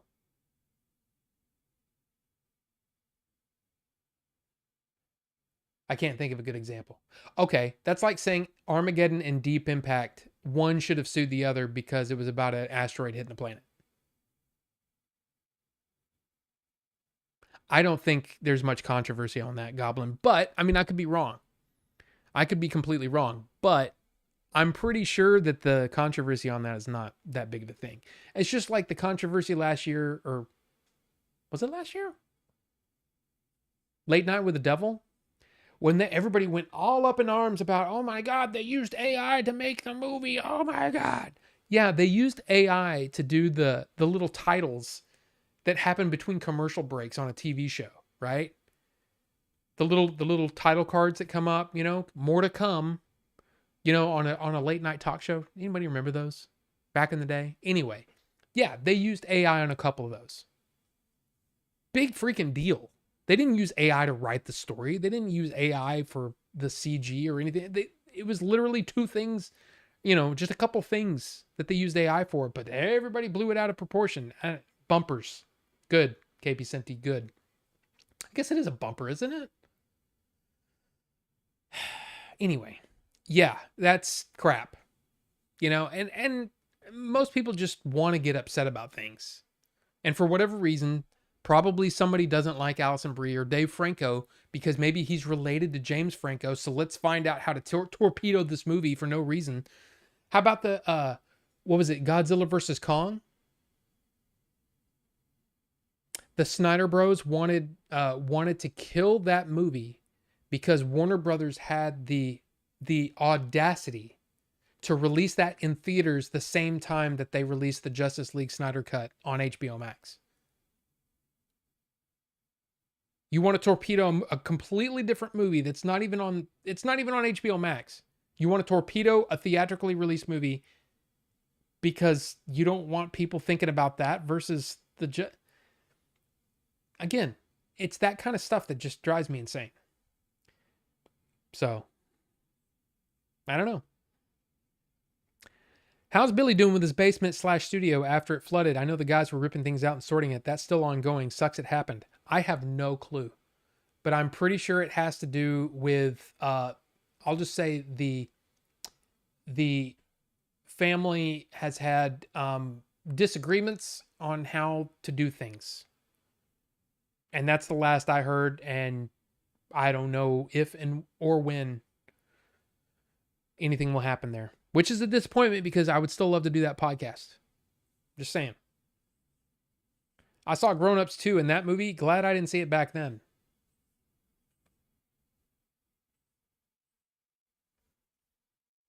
Before Happy Gilmore 2. Yeah, I get it. I gave him indigestion. Y'all see that? Rufus, I'm sorry. I just had a little bit of a burp. The independent horror film Together, starring Alison Brie of Dave Franco, is facing a plagiarism lawsuit. Other film is called Better Half. Bumpers is what they're called. Yes. I love Late Night with the Devil. Yeah, me too. The internet makes me laugh. Yeah, but my biggest issue is when people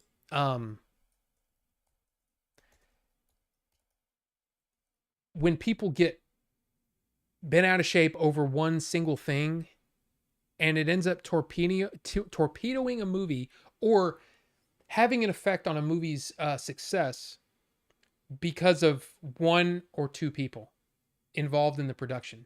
When there's, in most cases, hundreds of people that depend on their work on this movie being seen. And I hate that. And it's one of those things, like, for example, if you're let's say you're a makeup person, right? You do makeup for movies, right? You just made this movie, right? You've been paid for your work on the movie. And once the movie's once the movie's done with production, you have nothing to do with that movie anymore. So now, whatever happens during post-production, during the release of the movie, whatever, your job is done. You've moved on to another project by then, hopefully. But the idea that if you can say, hey, I did the makeup for this really big movie or this movie that you may have heard of, that can help get you better jobs, right? But if you say, hey, I did the makeup for Rust, right? The movie with the whole Alec Baldwin thing. People want to torpedo that movie. I get it. It's a terrible situation, right? What happened? The gun went off. The armorer was at fault. All those things. Controversy surrounding that movie. But all the other people that worked on that movie had nothing to do with that. And it sucks that they worked on this movie and now, I don't know. It's just one of those things that drives me nuts. Especially when it comes to, and look, I know this is a touchy subject, but piracy, right? When you pirate a movie, the studio's missing out on that revenue, which means the movie's not as big as it would have been. And you say, well, it's just me. No, it's not. It's you and the thousands of other people that downloaded it that didn't give any money for that, which means in the future, all kinds of things. There's an effect. There's a trickle down effect that happens. And I understand. Yeah, but studios have billions of dollars. They don't. Okay, I get it. But guess what? What if a studio says, well, I'm not making another one of those movies because it didn't do well at the box office? Well, why didn't it do well at the box office? Oh, it was pirated. That's one of those things that sucks. Anyway.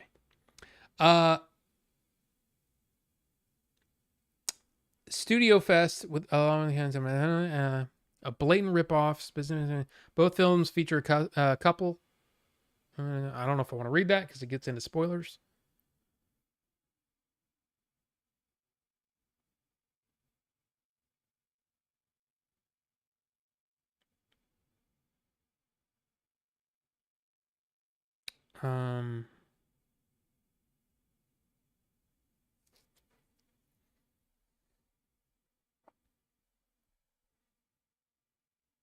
This is I'm sorry. I'm reading this. I don't want to say too much because again, it's going over plot points and I don't know if anybody cares about that. I'm talking about the Better Half Together thing.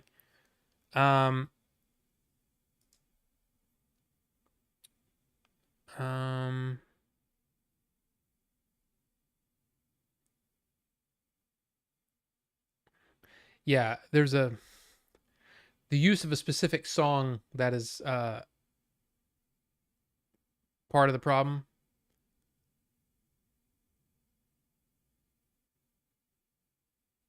Yeah, I don't know. I haven't, from what I read though, and this was a while back, it was basically, this is not founded. I mean, it's the same thing as like the Deep Impact Armageddon thing, where two studios make two movies that are very similar. Just like, for a while there was a, Ridley Scott was working on his Napoleon movie, but then there was another Napoleon movie being made. There are two Frankenstein movies coming out this year. Two totally different companies. One is Netflix, Guillermo del Toro, his Frankenstein movie with Oscar Isaac. And then there's The Bride, which I think it's just called The Bride, directed by Maggie Gyllenhaal. That's coming out. And apparently, both of them are supposed to be amazing. Like that they like at CinemaCon? Is that what it's called? I think it's called CinemaCon. Anyway, they showed footage from both of those. And both of them look kind of amazing. So, I don't know. I don't know. I don't know. So I don't know anything about this better half thing, other than I thought it was kind of like over and done with. But two White House Down type movies. Remember that? Yeah. Yeah. And here's the thing. While I'm starting to write Chuckleheads, that Blockbuster show comes out. And so what I did is I quit writing my story and watched that to see if there was any similarities to what I wrote. And there is one element that was kind of similar.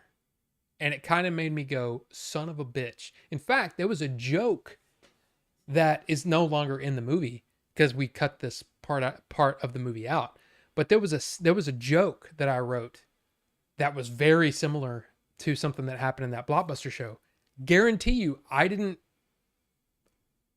there's no way we could have known. I remember there was a time when we did a podcast back in the old Switched On days. There was a joke that we told that I think we told it on, like, we recorded it like on a Wednesday. Put the show out like on Sunday. And then the following Sunday, a Family Guy episode came out, and it had almost the exact same joke. There's no way that the writers of Family Guy could have stolen our joke. There's no way that we would have had any knowledge of Family Guy was going to do a joke like this. So it's two totally separate sets of people that thought up almost the exact same joke within weeks of each other. That's nuts, man. But that shit happens all the time. So, I don't know. I don't remember the joke. If you're asking, I don't remember the joke. Bucho, what's going on? And yes, hit that like button, and hey, Bucho, vote. Vote on the thing, because I'm going to show off what I watched this week and what I got in this week, and then we're going to do the thing. We are going to do the thing. Prestige and Illusionist. Great. That's another great example. Or another great example. Jaws and Sharknado. Rob, those didn't come out like anywhere close to each other. Oh, you voted. Okay. All right. That's amazing. That strawberry banana milkshake is the one that I don't know, man. I thought that one was going to be like, nobody's going to really want that. They're going to want either the strudel or the toffee pudding, but what are you going to do? All right. But welcome, Bucho. Good to see you. Good to see you. Here's what I watched this week. You ready? This is one of them. Yeah. Shawscope Volume 3. I watched 3 movies last week. That was the one-armed swordsman, whatever, the trilogy of swordsman movies that were in here. The one-armed swordsman movies. But then I watched the rest of them. And yeah, this set is this one's a really good one. Now, I want to mention Volume 3. I have Volume 1 and Volume 2 up there. I also have the Shaw Classics, Volumes 1 through 4 down here. Shaw Brothers Classics, Volume 1 through 4. I also have the Brave Archer Collection and the T-Lung David Chang Collection. These are all from Shout. So I have 6 box sets down there, 2 box sets up here, and then this one. That's 105 movies. I'm an idiot. Anyway, or I'm just a big fan of martial arts films, which I am. But yeah, dude, freaking Lee Kung, man, dude, he is a great actor, and I wish he had more movies where he was the lead. He was almost always the villain. Almost always. One movie with Cheng Pei Pei, or Pei Pei Cheng, however you want to say it. She is definitely, without question, my favorite martial arts female character or actor. She's amazing, and I think I have like 5 or 6 of her movies in various forms. Come Drink with Me is the best one. But this one was really good. Oh. Yeah. Yeah. There's one movie with some lesbian action. I'm just saying. But T Lung is in a lot of these movies, and T Lung's my one of my favorites. I don't think he's my favorite Shaw actor. I think that would have to go with Gordon Liu, because Gordon Liu's amazing. 36 Chamber of Shaolin is probably my favorite martial arts film of all time. And I own that on DVD and Blu-ray. So take that. But yeah, One-Armed Swordsman, Return of the One-Armed Swordsman, and The New One-Armed Swordsman.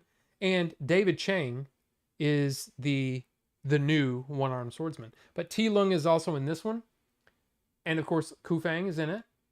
One of the guys. But there it is, The Lady Hermit. That's the Cheng Pei Pei film in this one. I really enjoyed that one. That one was really good. The One-Armed Swordsman movies are really good too. Intimate Confessions of a Chinese Courtesan.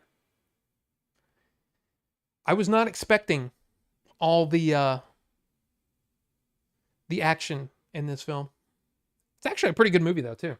And then listen to this. Chor Yun, who wrote the movie, wrote and directed a more explicit remake of the film over a decade later, Lust for Love of a Chinese Courtesan. 1984. I mean, just in case you're interested. There's that. The 14 Amazons. Really enjoyed that one. A bunch of female action stars. Pretty cool. The Magic Blade. T Lung. Man, I loved it. And also I would say a pretty rare, in fact, the Lady Hermit also. Lo Lieh, right? He's usually the bad guy. If you don't know who that is, let's see if I can give you a good picture of him. Where is he? Where is he? Give me a good picture of Lo. No. Okay. Well, there's Jimmy Wang Yu. Ku Feng again. Dude, where is he?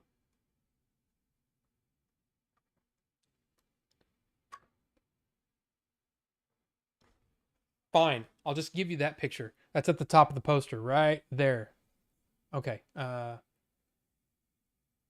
That's him. You see him? He's usually the villain. He plays a lot of villains, but he's in a rare heroic sort of role. And I really enjoyed The Magic Blade. It was really good. Really good. Clans of Intrigue. Also liked this one. There were parts of it that were kind of slow, but pretty good. These are all pretty short, I gotta be honest. So yeah, when I say that I watched 14 movies, these 11, the remaining 11 from this set, it's not very many. Jade Tiger. T Lung, Ku Fang. Oh, there's another. Lo Lieh's in it again. Is that Lo Lieh? That is right. Yeah. That one's okay. That one's not bad. The Sentimental Swordsman, meh, didn't like it that much. The Avenging Eagle, that is one of the best films in this set. I really, really enjoyed this one. And that is with, ow, crap, I hit my knee. Alexander Fusheng and T Lung. Awesome movie. And man, Alexander Fusheng died way too young. He was great in this. He was really, really great. Really fun movie. Killer Constable with Chen Quan Tai If you've seen Chen Quan Tai, I mean, he's one of those guys. He has a unique look. This is literally Dirty Harry, but set in, you know, old Asian times. Old China or whatever. Because he's basically a guy who, he comes up on a scene and they're like, oh yeah, this guy is doing this or whatever. He goes in and just kills them all. And people are like, dude, you need to stop going in there and killing everybody. And he's like, well, that's my job. And it was kind of cool. It was fun to watch. Okay, now we come to Buddha's Palm. And as I said, I now own 105 of these martial arts films. This is the only one out of 105 films that I turned off in the middle of it because it was so stupid. It was so bad. I mean, it was like a kid's movie, and there was really bad effects. And there's a part, like, what made me go, okay, that's it, is that there's this thing that catches, it's like a flying, looks like some sort of griffin that catches this guy, and it's just a guy in a suit, and it's a really bad whatever, and it looks stupid. But then this guy pulls out a sword, and it's a lightsaber. And I'm like, I'm done. 1982 was when this is made. Terrible, terrible film. I didn't even finish it. Buddha's Palm. You suck. I'm sorry. It sucks. I didn't like it. And then Bastard Swordsman. I watched this whole thing. It was also goofy and not great. So for me, the worst movies in the set are on that final disc. So yeah, really bad. Really bad. Now let me move these out of the way for a second because oops. I clicked the wrong button. I clicked the button on my mouse by accident. I'm going to shut off the stream, and I don't mean to. I was going to show you this. This is how it comes, right? It comes in a really nice box. And of course, all the movies are on the back. And of course, when you open it, there's the movie, there's the disc. I love the way that they present these. It's so, like, it's nice. It's very nice. But yeah, Lady Hermit, Intimate Confessions of a Chinese Courtesan. But yeah, 14 Amazons, for whatever reason, gets its own disc. There's special features on each one. I think a commentary on each one. I didn't watch the commentaries, I gotta be honest. But also, when you get to the end, there's Buddha's, those stupid movies. You get a bonus disc with a bunch of special features, including a very, very, 45-minute talk with Tony Raines. So if you know your martial arts films, if you've watched martial arts films on disc, Tony Raines is like the guy. He knows all about martial arts films, and he's amazing to listen to. Great thing there, but some other cool stuff on there. And then a soundtrack disc with a bunch of music from the multiple movies, which I think is always cool. They always include a CD with it, with music from the movies. So very cool. So here's the thing. I don't know if I'll be buying any more of these, because each one of these is about $100. And man, that adds up quick, especially when you're buying multiples. I now have 8 of these box sets. Do I need any more? I don't think so. But I gotta say, this was probably my favorite box out of all the ones I have. So there you go. So you got the movies in here, the book right there. It's a very nice set. It's beautiful. Beautifully done. All right. So now I can tell you the Criterion movies that I watched this week. I can't believe it's almost 9 o'clock and we haven't even gotten to the liquid tasting yet. But that's how things go around here. You know what I mean? That's how things go around here. The first movie is a movie. This was a blind buy. And this was a movie that was a Criterion film that I'd heard come up in many conversations, including Robert Meyer Burnett. This is one of his favorite films. And now I understand why. All That Jazz. Roy Scheider. And this is basically, look, it says a Bob Fosse film. This is basically a Bob Fosse autobiography. Okay. If you don't know who Bob Fosse is, because I didn't, he was a famous director slash he directed Cabaret. He also, of course, all that jazz, won a bunch of awards, all that kind of stuff. And he was also important. He was a dance choreographer for Broadway, directed a bunch of Broadway stuff. He was basically the man. And Roy Scheider plays a director of plays and movies that is basically, because of his lifestyle, smoking, drinking, womanizing, he's basically killing himself slowly because of his work ethic, because of his he's just not taking care of himself. And it shows how the people around him are affected. It was an interesting film. I'm really glad that I watched it.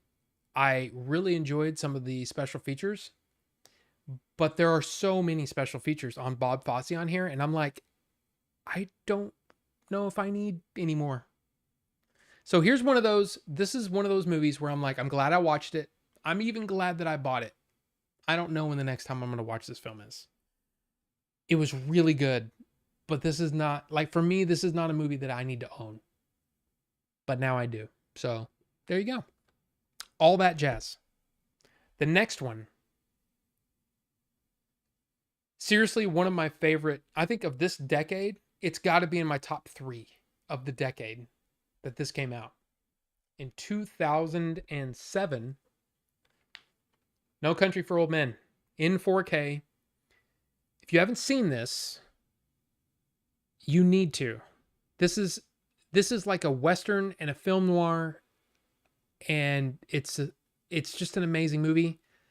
3 different people involved in the production here basically had their careers jump started. Sometimes you might say again, but this is Josh Brolin, Javier Bardem, and Kelly MacDonald, who is Scottish, playing someone from the South, and she's amazing in this movie.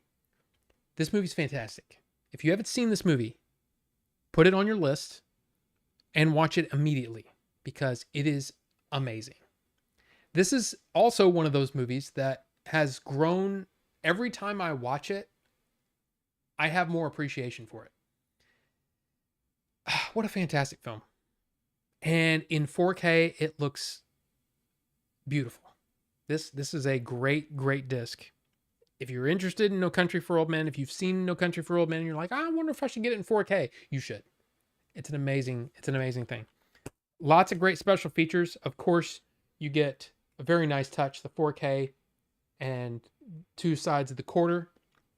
It even has the right year, 1958, which is really cool. A very nice booklet. Of course, all that jazz comes with a similar thing. It comes with the movie. It's Showtime, folks. And then a book. But yeah, No Country, no question. This is definitely the best picture of that year. It won Best Picture that year. And Javier Bardem won Best Supporting Actor. Fantastic movie. He is one of the most interesting villains in movie history. Period. Great movie. Great movie. I don't need to talk about that anymore. Because it's that good. Like, people, like, if you've seen that movie, you know how good it is. You don't need me to tell you how good it is. Coen Brothers killed it. And of course, Tommy Lee Jones, man, come on. And let's not forget a very, very small but pivotal, like, important role. Barry Corbin, one of my favorite character actors of all time. Barry Corbin gives a very memorable performance in, 5 minutes? And he's one of the things that I remember most about the movie. Loretta tells me you're quitting. How come you doing that? I love Barry Corbin, okay? I've watched him in all kinds of things where it's like, oh my God, I didn't know Barry Corbin was in this. Yeah. And the last movie that I watched this week, I've talked about this director many times. I've talked about him and saying that he's a director that I've never quite gelled with. But I'm eager to try to learn more. And I did. I watched Lost Highway again.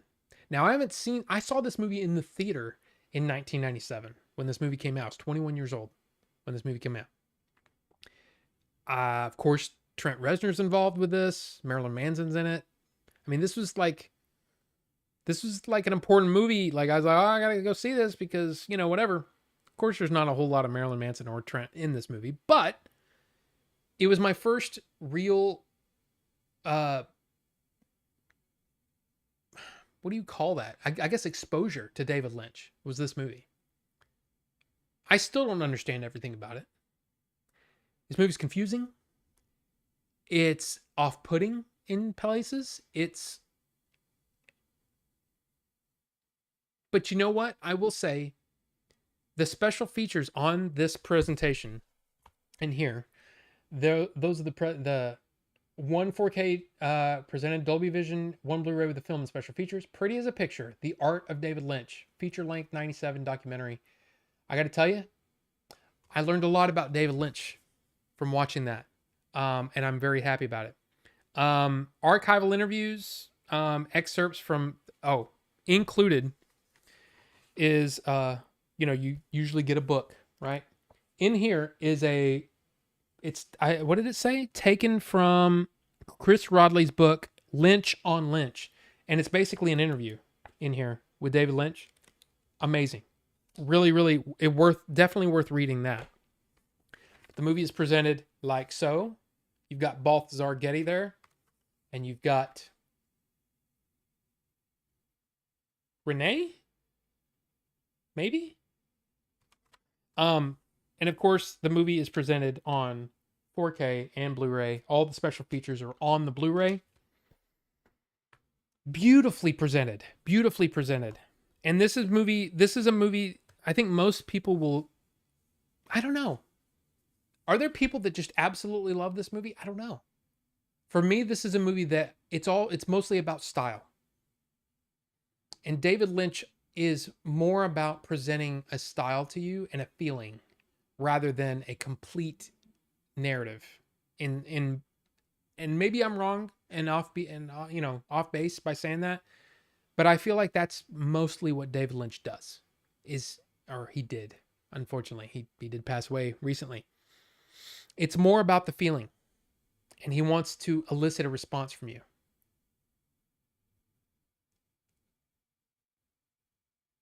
This is one of those David Lynch movies where I get, like, when some people might say this is brilliant and worthy of putting on pedestals and all that kind of stuff. And then there are other people that will look at this and go, that movie's complete trash and it doesn't make any sense.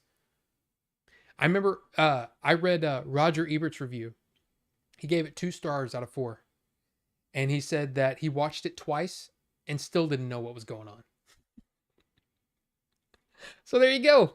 Lost Highway. Now, after watching the special features, you get hints at what they were going for, and it makes more sense to me now. But this is still not a movie that I would just put on for entertainment. This is a movie that you want to study. This is a movie that makes you want to understand style. Like, if you're into movies and you're into, you want to make movies, you got to watch a movie like this. Because the way that this is put together is so interesting. So I got a lot out of it from the technical standpoint, but not so much from the narrative standpoint, if that makes sense. So, in 4K, Lost Highway, I had to get it. And of course, like I said, Trent's involved. Trent put together the soundtrack, which I think is over there. I'm pretty sure it's over there on my CD shelf. Lost Highway, baby. And by the way, Patricia Arquette, I would be curious to know what the percentage of runtime where she's actually wearing clothing. There's a lot of nudity in this movie. A lot of sex. Just saying. There just is. So there you go. Those are the 14 movies that I watched this week. Shawscope Volume 3 and those. So very, I was pleased with this. Again, all that jazz, I'm still like, I'm glad I watched it, but I didn't really need to buy it. That would have been one that would have been better to just rent and just watch. But No Country was awesome, and Lost Highway, as I said, an exercise in style and very interesting. But I did pick up one additional Criterion movie that came in this week. Another one's coming in a couple of weeks because it was out of stock, but I was able to get it at a very good price. But this one is one that he's not in here, but Shozama recommended. And of course, I've seen it on many different lists. Kiss Me Deadly, the Blu-ray. Now, this is basically considered one of the best noir movies of all time. If you've been watching the channel, you know I've been on a noir kick. Well, since I saw Kiss Me Deadly, and I'm like, I'll pull the trigger. I'll go ahead and get it for $20. Yeah, Kiss Me Deadly.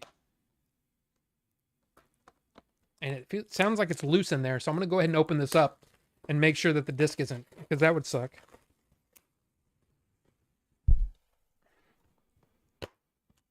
Nope. It's the book. It was the book that was, but yeah, there you go. This is spine number 568. So this is actually an early title in the Criterion collection. Let's see. These were, well, here you go. You can see the spine numbers on those. 724, 1152, and 1243. So 1243 is like pretty recent. But there you go. I got Kiss Me Deadly. I have never seen this film. It was a blind buy for $20. Considered to be one of the best noir films of all time. Why not? There's one more coming, but I won't get that for a couple of weeks. So there you go. There's all the movies this week. Now, I'm going to go ahead and end the poll. We have 16 votes. We have 16 people watching right now. 50% of the votes went to Strawberry Banana Milkshake. So let me go back and let's get caught up a little bit while I get this one all ready to go so we can vape this thing. Strawberry Banana Milkshake. 50% of the votes. Shake it up. Make eye contact as you're... That's not uncomfortable at all, is it? Let's get caught up a little bit. So I'm way behind. Voted like the wind. Good. Toffee pudding lost, unfortunately. I seem to recall that there were some other switched on jokes that Family Guy did versions of a couple of years later in the Family Guy Star Wars specials. I mean, that's possible. I mean, Robot Chicken, yeah. Chang Pei, man. Rest in peace. She actually passed away last year. Last year, Chang Pei. Yeah. And like I said, I think T. Lung is definitely one of my favorites. David Chang would be kind of lower on the list. Gordon Liu is definitely number one. No question. Because 36 Chamber is, to me, the best martial arts films of all time. It's one of the best. Even over Enter the Dragon. I know. But that doesn't make it untrue. Just saying. Yeah, definitely great minds think alike for the similar movies and the similar jokes, for sure. Yeah, there you go. Phil knows. Chang Pei, yeah. What a legend of Kung Fu cinema. We lost her in 2024. Very much missed. I do have Come Drink With Me on Blu-ray, which is a great movie. And of course, the sequel, The Golden Swallow, have both of those. They are releasing, I think it's 88 Films, is doing I think it's 88 Films. It's doing a 4K of Come Drink With Me. And I'm like, I'm tempted. Because I love Chang Pei, man. I think she's amazing. And she was such, like, when you see the interviews with her, she's such a warm person. And it's just, man. Of course, she was the kind of the main villain in Crouching Tiger, Hidden Dragon. But yeah. Pei can give me some intimate confessions. Not anymore. Lo Wei was in Bruce Lee's Fist of Fury as the bad guy. Oh, not Lo Wei. It was Lo Lieh. Lo Lieh. I don't know how to actually say Lieh. But he's been in so many movies. And he was in, what was it? The Boxer. It's always the hand. I have that movie too, and I can't remember the name of it now. This guy. Yeah. The Five Fingers of Death, but also known as King Boxer. That was it. Yeah. Oh yeah. And of course he was the original Pai Mei in Fist of the White Lotus. But there you go. Yeah, he died in 2002. 63 years old. But yeah. Yeah. My martial arts movie actor name should be Lo Wang.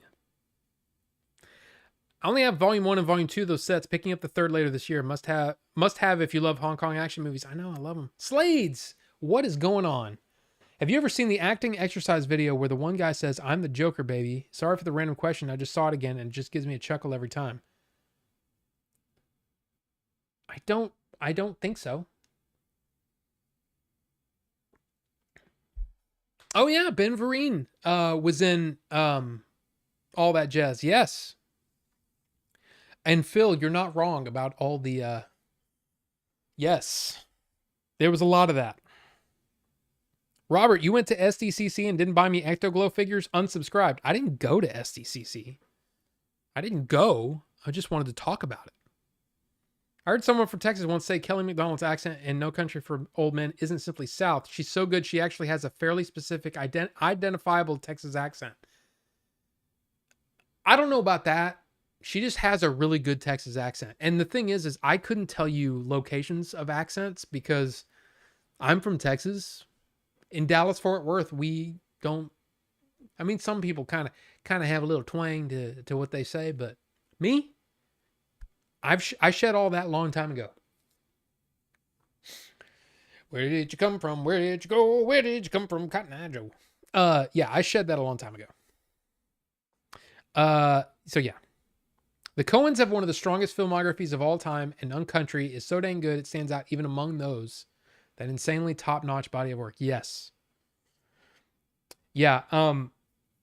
Miller's Crossing, freaking Fargo, Blood Simple, dude, Big Lebowski, Raising Arizona. I mean, just an amazing jumping around of genres. Just, they're great. They're amazing.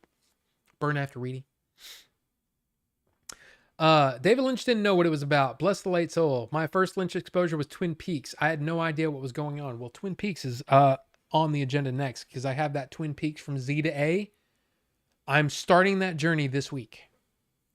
So I'm starting with the pilot and I'm going all the way through because I got the whole damn series. Which might have been a mistake to start with Lost Highway, but I figured, hey, that's the order that I bought them in, so why not? So, literally every Coen film I've rewatched, most of which I held in super high esteem already, I only ended up loving even more. And yes, Phil, you say Blue Velvet and Eraserhead. Wow. Okay. Those are two David Lynch movies I've never seen. Blue Velvet is actually in my watch list on HBO Max right now. Just haven't gotten around to it. Something about that midnight movie vibe that just slaps. Well, what's interesting is on the Lost Highway, that sort of making of thing, what was it called? Pretty as a Picture, the art of David Lynch.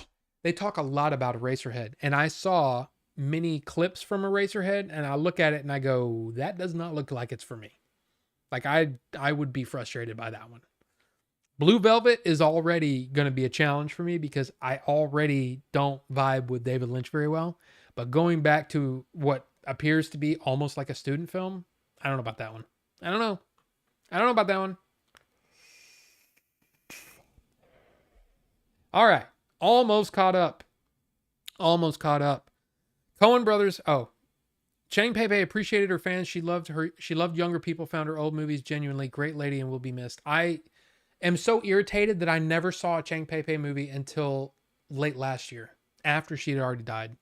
It would have been amazing to try to, I mean, not like I can just call up people and have conversations with them, but yeah.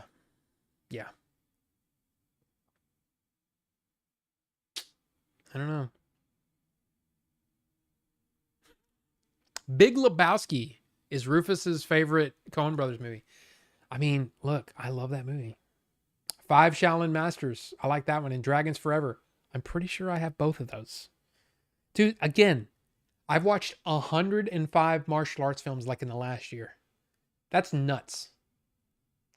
So, they're Shaw Classics, volumes 1 through 7. I have 1 through 4. So there's 3 coming out, or 3 that are out or coming out in the next few months. And I'm like, and I know there's probably going to be a Shaw Scope Volume 4. It's just it I don't know, man. I think I need a break from the martial arts films.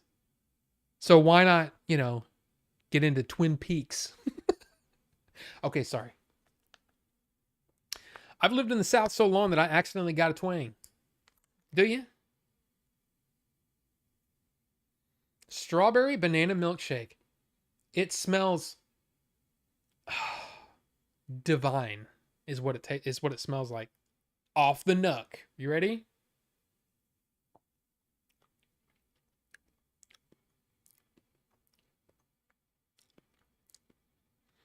You know what it tastes like? It tastes like bubble yum, strawberry bubble yum with banana.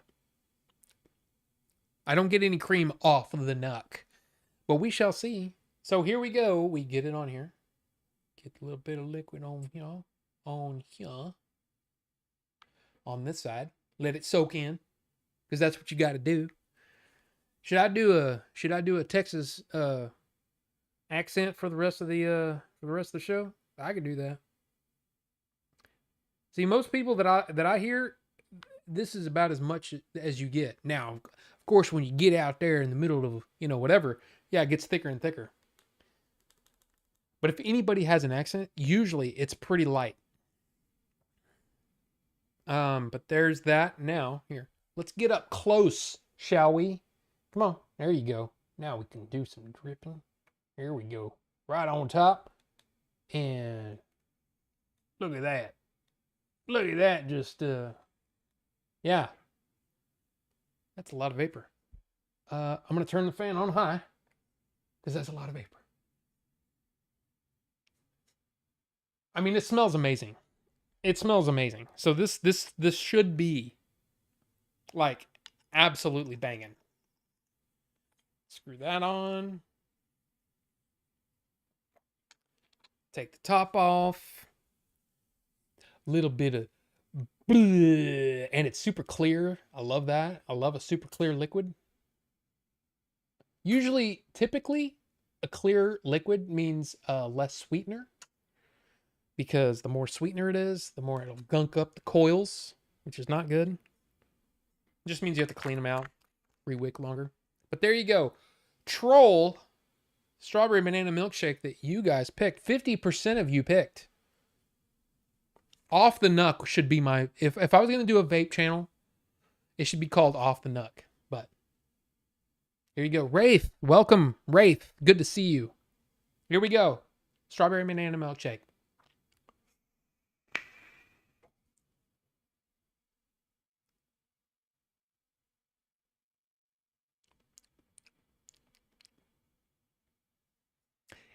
It tastes so different than Off the Nuck. Hold on.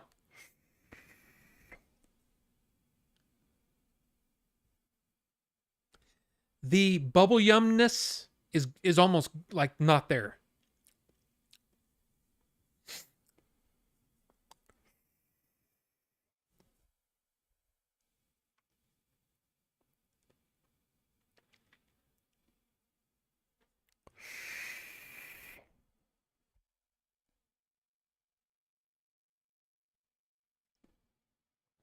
All right. Here's the deal. When you exhale out your nose, you typically get more flavor, or a different flavor. Oh gosh. My the thing that basically blocks the sun up on this window up here, it's almost falling down.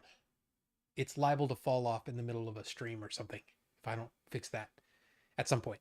Not right now. Anyway, it's very cohesive, a strawberry banana thing, but it doesn't taste like a smoothie or a milkshake. Like, I don't get milkshake at all from that.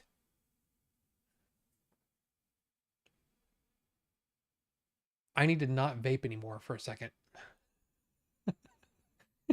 I can see the vapor just hanging, like right here. Even with the fan on, it's like I can see a haze around the lights. So I don't want to set off the smoke alarm. I mean, my wife's still up, but still, that sucks because it really, yeah. Uh, but yeah, it's fine. It just basically tastes like strawberry vanilla. Vanilla? Strawberry and banana. I don't get any vanilla. I was hoping for a little more like a creamy element, you know, a milkshakey something smoothie kind of element. It's really not there.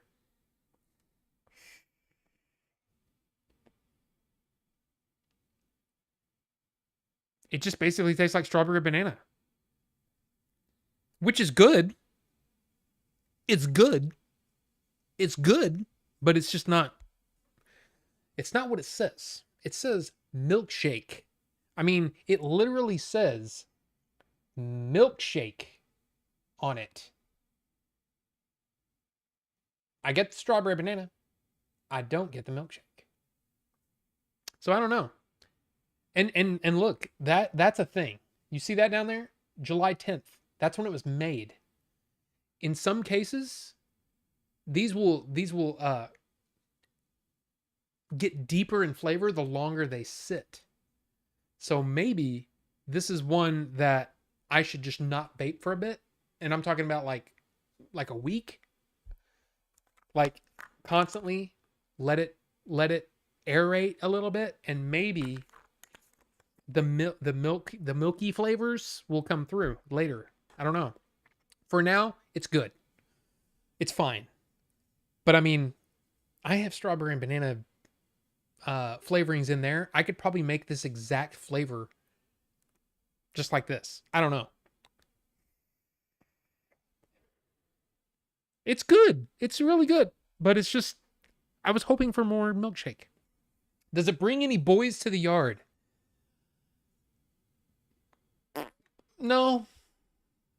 Maybe a boy, maybe two. Not all the boys. Maybe one or two. But I don't know. I'm a little disappointed just because, like I said, I wanted more milkshake. But I would say overall, it's still going to be worthy of. I'll vape this whole bottle. You know, I'll vape this whole damn thing. Not tonight, because that'll take a while to get through 60 mils. It takes a while, especially now because I have 5 setups and most of what I vape is my own stuff. My acai strawberry berry grape thing that I make. It's awesome. And it is like I was vaping this, like the cappuccino one all day today, right? Vaping it, clouding it up, you know? And then I put it down for a bit, drank some water, and I was like, I'm gonna pick up mine. And I just took one pull of it, and I'm just like, dude, it's so freaking good. And it's a recipe that I came up with. It's awesome. So yeah. Twin Peaks Slades says Twin Peaks is fantastic. One of my favorite shows of all time. 10 out of 10. You're gonna be creeped out at the weirdness. I can't wait. More horror and sci-fi. I'm down. I hope it's good. I'm my thing is David Lynch has never been somebody I've 100% vibed with, but I've always been like interested in him. Like I want to get it. Like I watched Lost Highway and Mulholland Drive in the theater and walked out both times going, I don't get it. I don't understand. But I was also young. So Lost Highway as an older man, I still didn't quite get, but then watched the special features and I'm like, okay, I get a little, okay, I get what you're going for now. Okay. And I can appreciate it on that level, but I really appreciate the technical side. And this is one of those things that, like we were talking about with James Cameron, right? We're like, man, I wish James Cameron would make more movies without blue people in them. You know, basically get away from Avatar and make some other stuff, some other interesting stuff, whether it's another Terminator or something more original like The Abyss or something like that, right? But I've always said where I want James Cameron is where he's happy making movies. And it doesn't matter what it is. If he has earned the right to make whatever he wants for the rest of his life, and if he wants to make Avatar movies for the rest of his life, who am I to judge? For me, David Lynch is the exact same way. Even though I would have liked to have seen David Lynch make something more narrative focused, right? Something that has, and I'm not saying not necessarily mainstream, but like, man, there are multiple characters played by the same actor, and then multiple actors playing versions of the same character in Lost Highway. It's confusing as hell. Like, why all of a sudden did that happen? What the hell's going on? And then Robert Blake shows up out of nowhere. 4 years before, or 5 years before he was, arrested for murder. But anyway, it's an interesting film, Lost Highway, for sure. But it's like I've never really vibed with him. But now I understand him a little bit more. And I'm glad that he was able to make what he wanted to make, you know? Even though, man, he tells the story about many different stories that he and his partners had come up with that he couldn't get financing for. That nobody, what was it, Dreams of the Bovine? Which sounds fascinating. Cows that turned into humans and are still like living as humans, but they still have cow tendencies. I don't get it, but you know what? I would have watched it. I would have watched that movie. So David Lynch is an artist first and foremost, and I appreciate him a lot more, even though, like I said, I don't 100% vibe with him. So there you go. The Lady in the Radiator lives rent-free in my head. I try to forget she exists when I trip on acid. You have to watch it just for the baby. Oh, I've seen the baby. I saw the baby. I did, Phil. I did see the baby. Off the Nuck should be on a t-shirt. I mean, if we need to make an Off the Nuck t-shirt, I'll see it designing one. I mean, we already have some shirts, and only a few people have bought them, which is, again, no big deal. But I got my order 42 shirts, a few different variations. Just saying. Hey, I'm walking here. And yes, Wraith, there is a s'mores e-liquid, and I've had like 3 different ones. Most of them, here's the problem. Marshmallow is really just kind of sweetness. Marshmallow, I mean, it has a flavor, but it's more about, on a s'mores, it's more about the texture. And that's hard to get across in a vape. So basically, you just get sweetness out of that. Graham cracker, easy to make. There's 100 different graham cracker flavorings out there. It's easy. The tough part is the chocolate, because especially in the South, it's Hershey chocolate, right? And to get that perfect chocolate flavoring is really tough in a vape. Really tough. Some of the, in fact, there's one funny story. It was one of these, off the beaten path kind of e-liquid manufacturer guys. He's probably not even making liquids anymore. But real cheap liquids and stuff like that. So I ordered, like, I don't know. It was back in the day when bottle, like, this was like the biggest bottle you could get, 60 mil. Now they make 120 mil. You can get them in liters and all that kind of crap. Yeah, I got like 10 mil samples of all of these different flavors. And one of them that I was really excited to try was called Chocolate Donut. And everyone that smelled it hated it. They said it smelled like it smelled like a weird body odor flavor or something. April forbid me to vape it at home. It was that bad. It tasted amazing though. It tasted really good, but everybody hated it.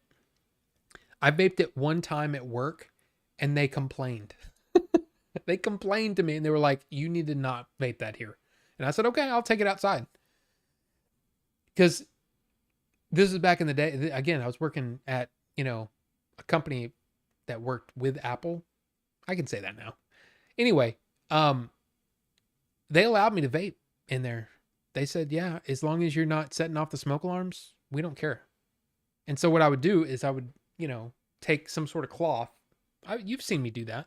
You vape through a cloth, most of the vapor basically changes into just liquid and the cloth gets wet. But most of the time, I would just go downstairs, vape my face off, and then come back upstairs, right? That's usually what I would do. But every now and then, I'd take one hit, like one, like, and then that would be it. And that wouldn't be enough to set off the smoke alarms. Here it might. But anyway, yeah, I vaped that chocolate, it was that chocolate donut, and they were like, no, that smells awful. I mean, they were saying all kinds of crazy stuff of what it smelled like, and I'm like, that's not what it smells like to me. I mean, it's kind of like, have you ever smelled someone heating up broccoli in the microwave? Especially if you're not prepared for it, it smells awful. It smells terrible. Like if you're just sitting there and then you smell broccoli being cooked in the microwave, it's like, it just smells bad. I love broccoli, but the smell of that, it's off-putting. So yeah, anyway. You might have to charge if it brought more than one boy. I mean, you're not wrong, KP Senti. Ripping those fat clouds. Yeah. And look, I don't have anything against the Blue People movies.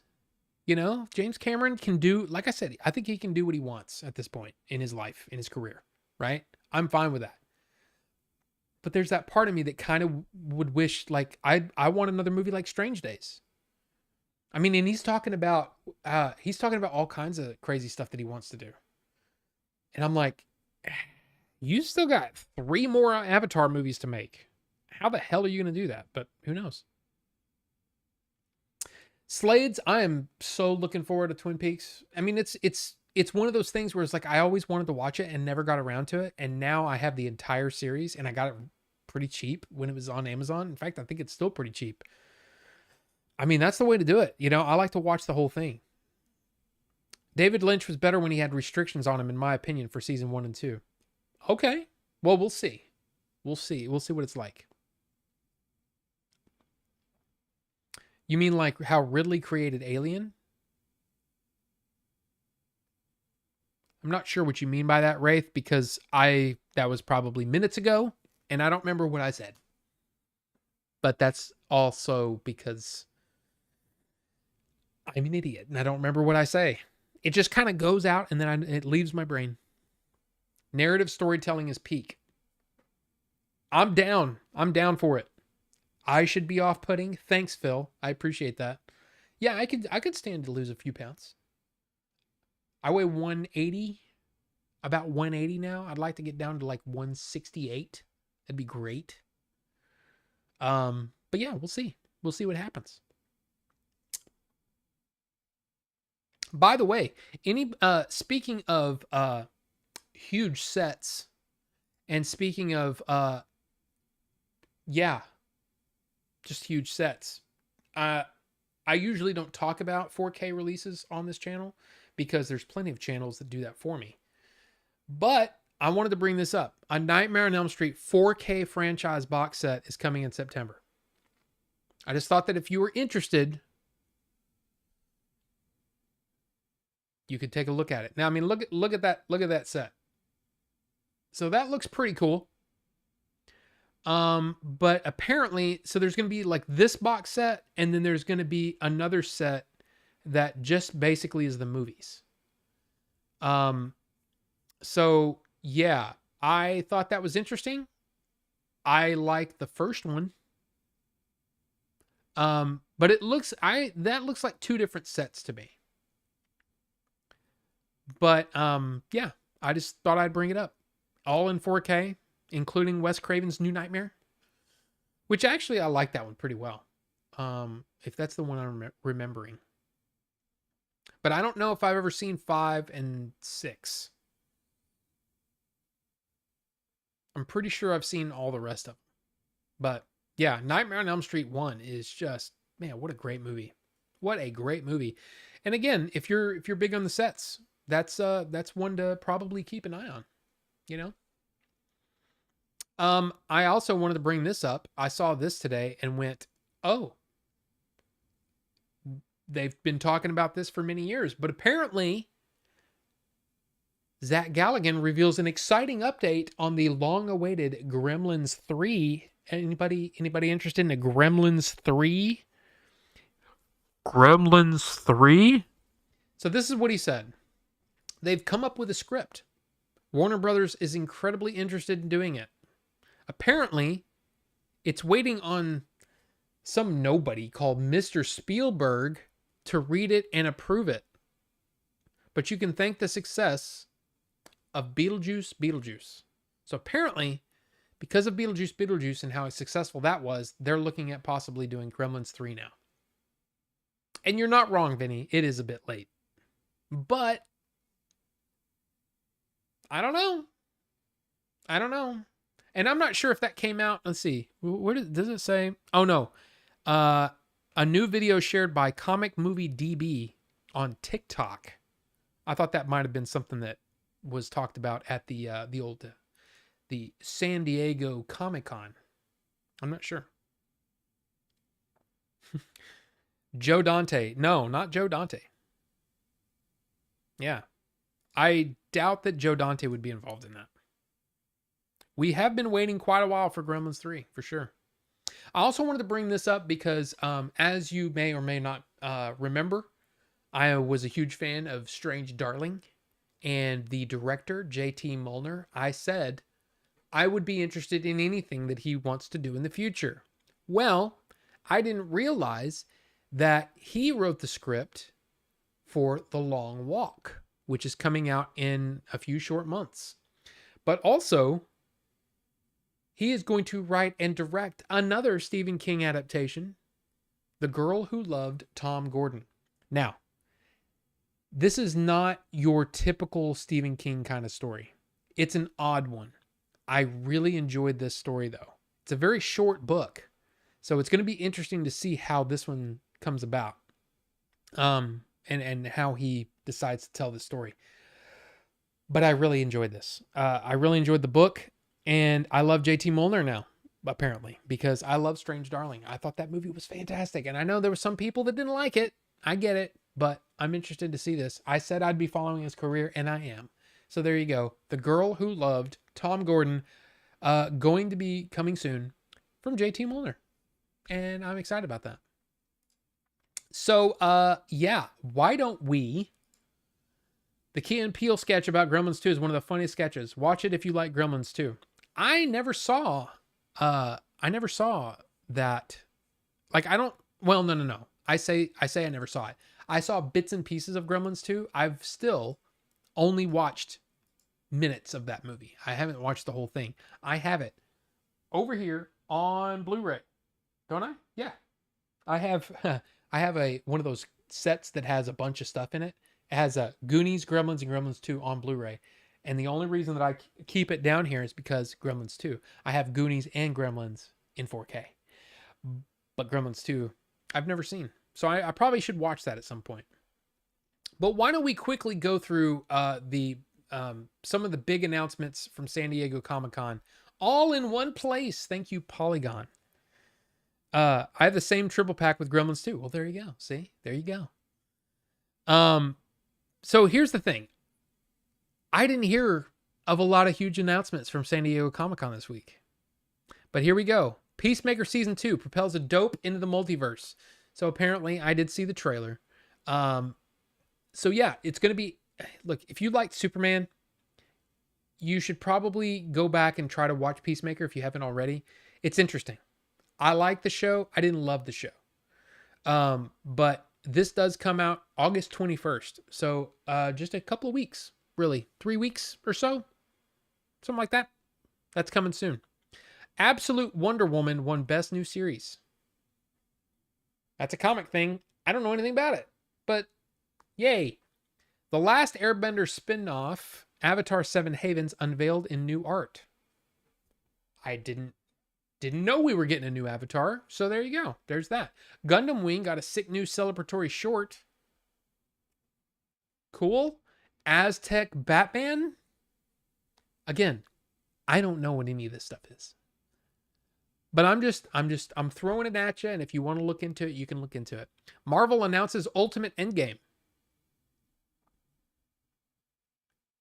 Cool. I don't know what that means, but all right. I'm guessing, is that another Civil War type big series? I'm not sure. The craziest and most impactful crossover I've ever worked on. Okay. The Paradise cast. So the new season of Paradise, which I loved. If you haven't seen Paradise season 1, it is on Hulu. What I would suggest, if you haven't heard anything, if you were like, I don't know what Paradise is, what is Paradise? Don't look up a trailer, don't look up anything. Just go to Hulu. If you have the means, go to Hulu, watch the first episode. All the way through the credits. If you're not interested at that point, turn it off and forget about it. But man, that first episode hooked the crap out of me. I loved Paradise season 1 and am really excited for Paradise season 2. So there you go. So we'll finally get to show why the show's weirdest character is obsessed with a Wii. I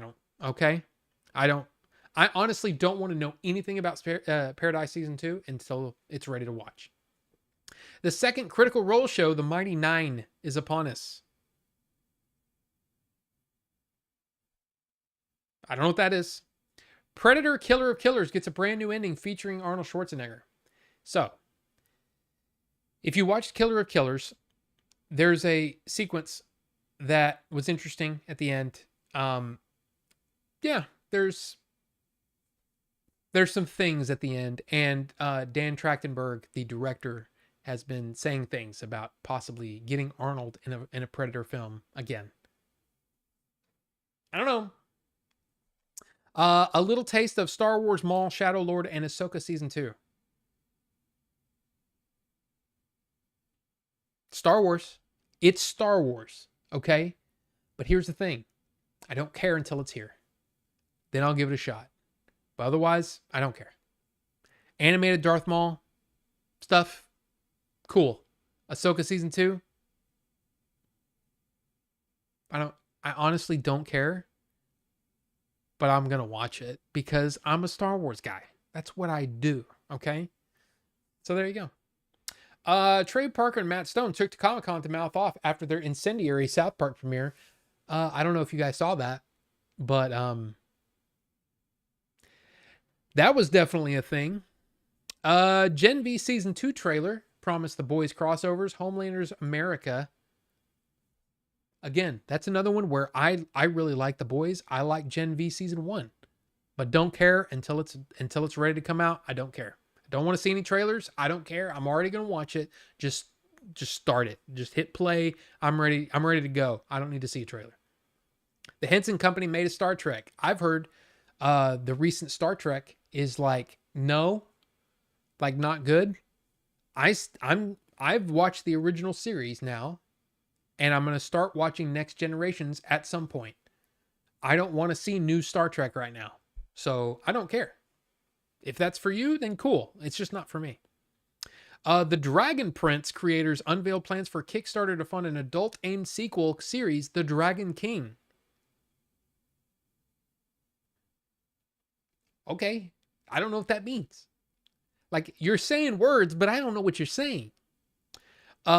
Welcome to Derry gets a socially loaded new trailer. I did watch the trailer for this because I love Stephen King, right? It looks okay, but we'll see. We'll see. The long-awaited adaptation of Stephen King's The Long Walk gets a new trailer. I didn't watch it because I'm already going to watch The Long Walk. I don't need to see any more. Now, of course, if I go to the movies and they show the trailer, of course, I'll have to watch it. But I don't really need to see any more. You said The Long Walk, Stephen King. I see Mark Hamill. I'm down. And it's the same guy that did The Hunger Games, right? Francis Lawrence. I'm done. You have my money already. I don't need to see any more. There you go. And then we're getting a Rick and Morty spinoff. I've never seen more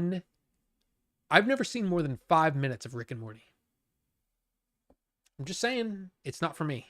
But if it's for you, there you go. And apparently Keith David will lead President Curtis, co-created by Rick and Morty. There you go. There you go. Unsubscribed. Vinny. It's just not my thing. It's not my thing. It's not my style of animation. And yeah. So there you go. There you go. Daryl Walking Dead show is still on and season 3 looks like a Western. Okay. I stopped watching The Walking Dead when they killed off Jesus. Spoiler alert. But he's my favorite character. So I was done. I don't know. The Teenage Mutant Ninja Turtles will fight Godzilla.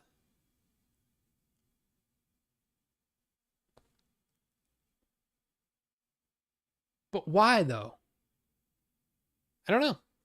That's in the comics. That's coming soon. It is a cool looking cover though. It's cool. Five Nights at Freddy's 2 will try to be better than Five Nights at Freddy's 1. Hey, maybe. AMC unveils Talamasca, The Secret Order, a third Anne Rice vampire adjacent series. Don't care. But if it's for you, it's for you. Okay? Like I said, we're just going through the news. Captain America will fight the Xenomorph.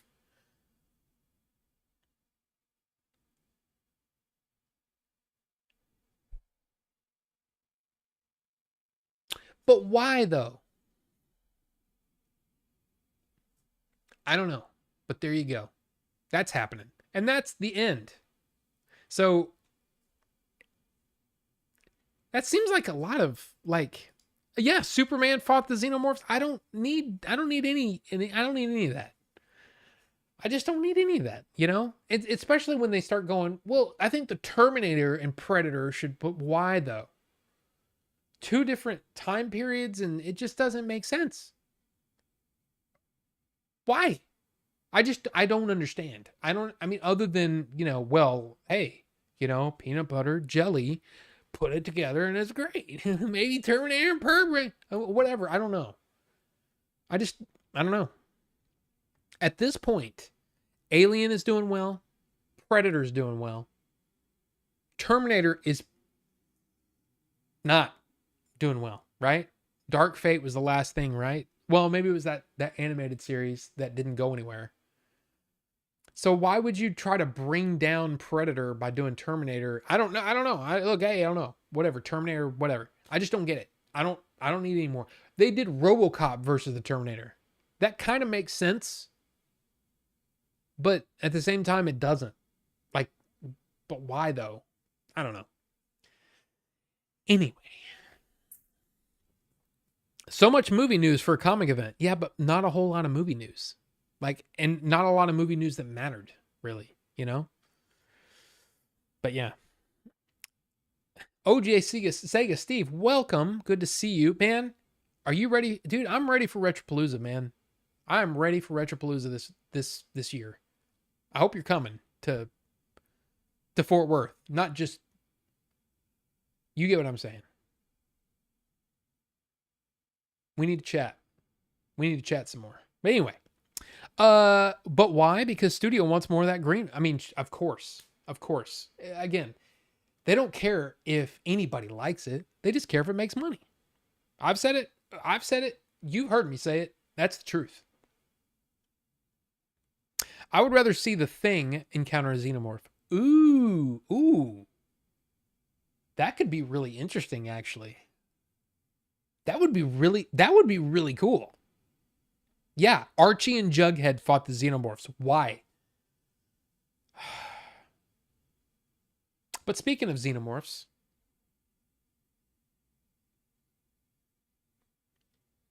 Alien Earth's pilot episode screened at San Diego Comic-Con, and the first reactions are now online, which you don't have to read. Because anybody that goes to Comic-Con and gets into the Alien Earth premiere, they're going to be excited. So basically that was what the reaction was. This is exciting. But the big news, of course, is that this comes out in 2 short weeks. Alien Earth on Hulu in 2 weeks. There was a 4-minute preview kind of thing that they did on Alien Earth, and I watched it because it's Alien. I mean, I have a few Alien things. I love Alien so much, so much. So yeah, I had to watch Alien Earth little preview. But it comes out August 12th. I'm very excited in 2 weeks. I'm going to have to figure something out for the stream because if I'm not mistaken, that's Tuesday. Yep. So we're going to have to figure out something because I want to watch it and do a review on it. I really want that Alien show to be good too. But everybody pretty much said that that if you watch Noah Hawley's work before, you know that he brings a certain level of quality to his projects. This is no exception. That this project is amazing. That first episode kicked ass. So I'm excited. But again, I don't need to see anything else. You think you're going to be here for Retropalooza, Sega Steve? I sure hope you are. Who else am I going to snuggle with? No, I just, you and I have, we don't always agree on fandom stuff, but we also have, we have really good, interesting conversations. And yes, it is in December. Yes. Shozama already basically said, I'm not going to Retropalooza in December because that's Christmas time and he's got gifts to buy. And I'm like, you could buy the gifts at Retropalooza. But I get it. I understand that. Some people just don't want to travel around that time. You know what I mean? So there goes that Wraith fella again, Rob. Like you were saying earlier in the stream, he's always coming out with movie story ideas, questions that make you think. What do you say? What do you say? Oh, The Thing and the Xenomorph. Yeah, that's a great call. Like that would be really interesting. Now, my problem, for me personally, that I don't know The Thing nearly as well as I do the Alien. So I would need to watch The Thing like 12 more times. And I got it on Arrow Video. It's down there. I have it Arrow Video, the Region B release of The Thing special edition with all the cool stuff on it. Yeah, The Thing versus Xenomorph could be really interesting. I didn't see a hotel block posted yet. Yeah, and I don't know that area very well. I know the area. I've been there many times through there, but I don't know what's nearby and all that kind of stuff. So yeah, just stay tuned to that. Or follow Retropalooza on Facebook and or Twitter. You'll get the news. But yes, it is in December. I'm planning to be at the Palooza, but I can't be certain until I set foot in the venue. I understand that. I do. I understand it like you're speaking English to me. Okay, now here's a special little thing that I want to do at the end here. We're getting close to the end, and of course, you're all welcome to hang out in the Discord. Here, I'm just going to do this. Nightbot, if you will. Post the link to the Discord. So if anybody wants to join the Discord, there you go. Thank you. Appreciate that. But yeah, if you want to join the Discord, we will be hanging out. I will have to take a quick pee break because I haven't peed in 3 hours. But I did want to bring this up because I thought it was interesting, and I thought it was a concept that I was like, I had to think about for a second. So here it is. This was off of Reddit.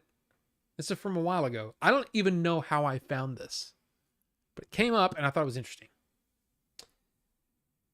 So this is a group called Change My View. So it's basically like, I think I'm right, change my mind, right? That kind of thing. Let people enjoy things is often an unhealthy perspective. And here's the thing that really got me, okay? Right here. If an individual accepts that criticism and disagrees with it, or accepts the criticism, agrees with it, but feels that the issues aren't worth disliking the movie, eating in a different restaurant, etc., then so be it. But outright saying it's better to let people uncritically enjoy everything, especially something low stakes like media, is toxic. So basically saying let people enjoy things is a toxic idea, according to this person. I had to think about this a lot. Okay.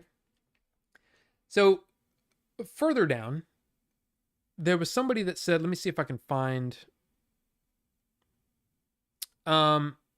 This is something right here that I thought was kind of interesting. This person quoted him and said, "The whole point of legitimate criticism of anything is to point out that there may be good reasons you shouldn't like X or Y." And then this guy says, "That's kind of a bleak and telling perspective there. There are lots of reasons to critique."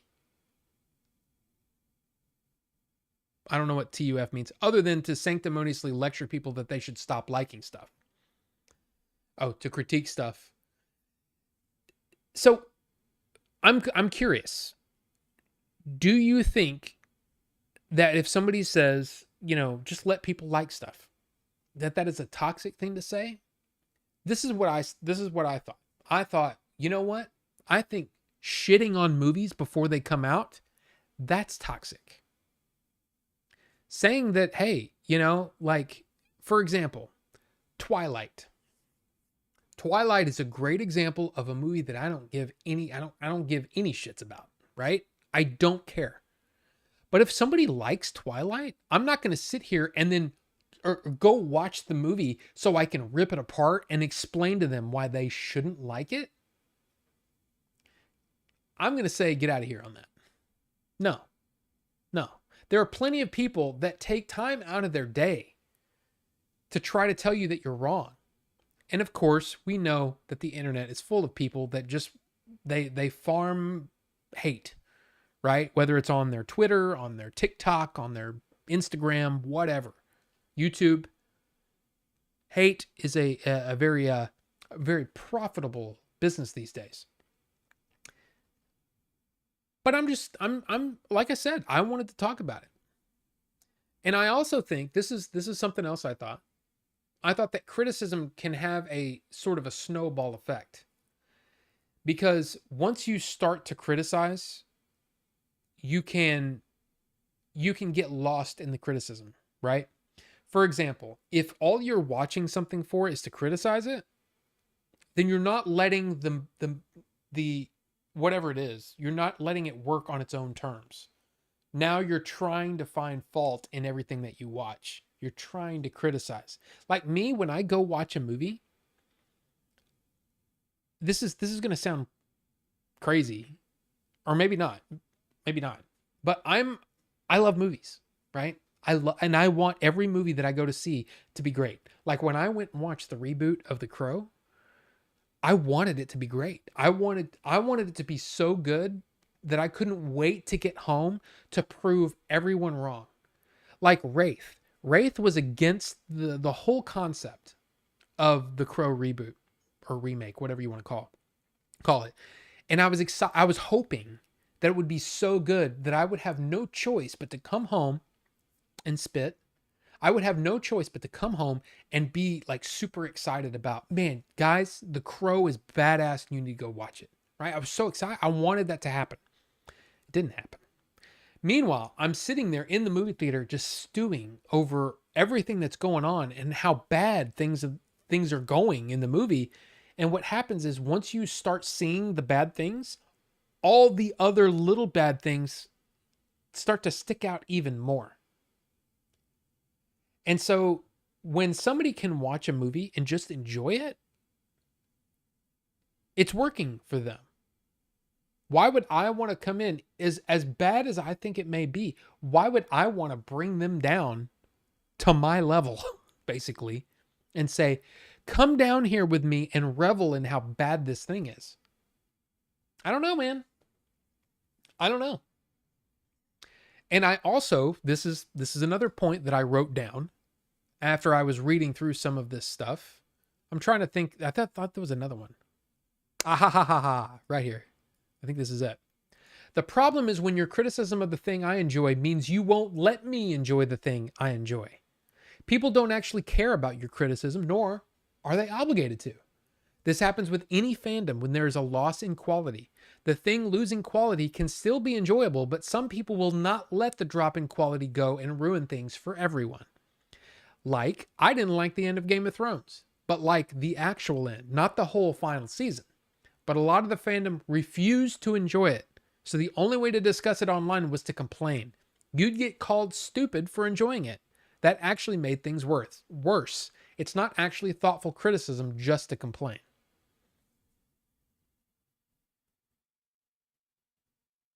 I love that.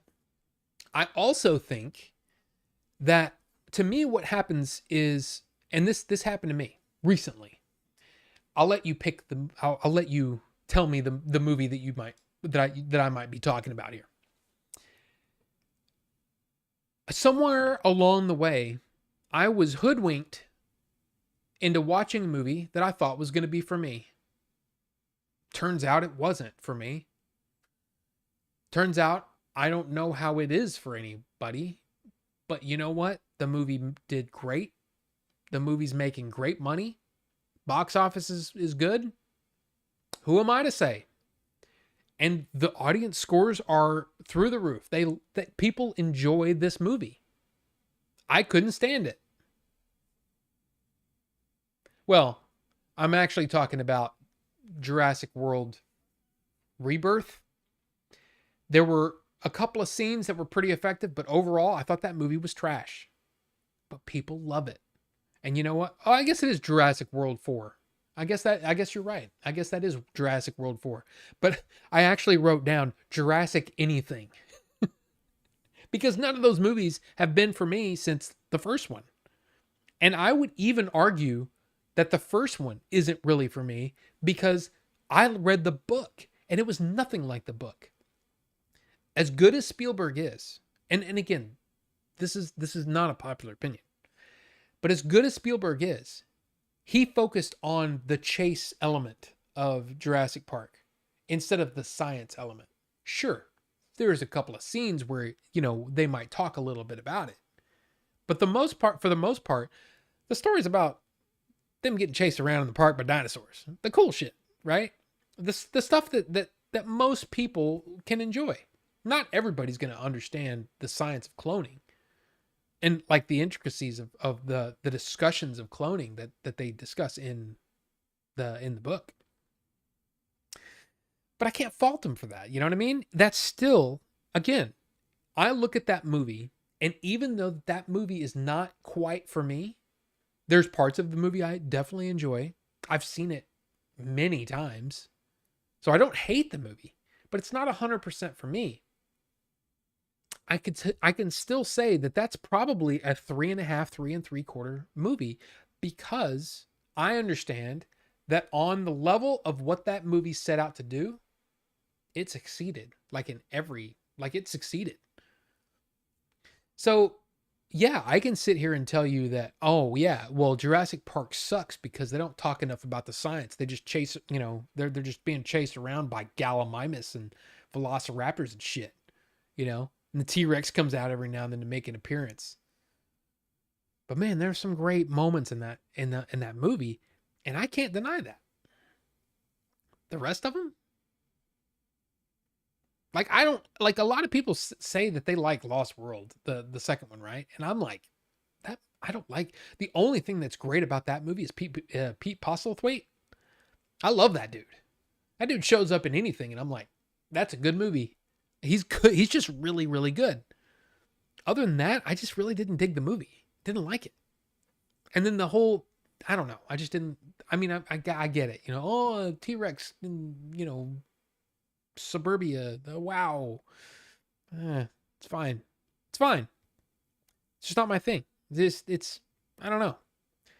I actually like Jurassic Park 3 more than 2 because Jurassic Park 3 knew exactly what it was. It's like, hey, we're going to put these people on an island with dinosaurs and we're going to let shit happen. And that's what happened. Wasn't trying to be anything else. And maybe I should look at the Lost World again from that lens, but and then Jurassic World 1, that is just called Jurassic World, right? I hated that movie. I hated it. And I'm like, why would I watch the second one, third one? No, I don't want to. This one, the trailers were kick-ass for Jurassic World Rebirth. And I'm like, there's some really cool shit in these trailers. I kind of want to see it. Even though a lot of the dialogue was making me roll my eyes. I was like, man, some of this might be really cool.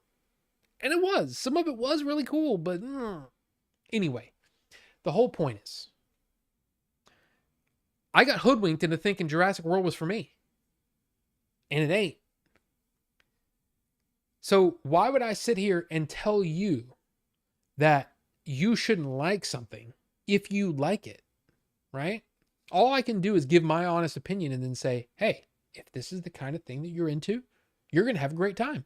So in my review for Rebirth, that's exactly what I said. So anyway, there you go. Too many gatekeepers. Do what you want to. I mean, Chris, yeah, exactly. But at the same time, I understand to a certain extent that you might say, I'm trying to think of a really like a terrible. There's very few movies now that I'm just like I remember back in the Blockbuster days when somebody asked for the latest stupid horror movie that came out. I was like, why would you want to watch that? That looks like trash. Okay. hmm.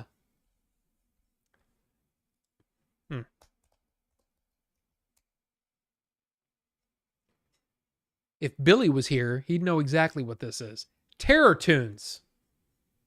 When this came out at Blockbuster, I was like, why?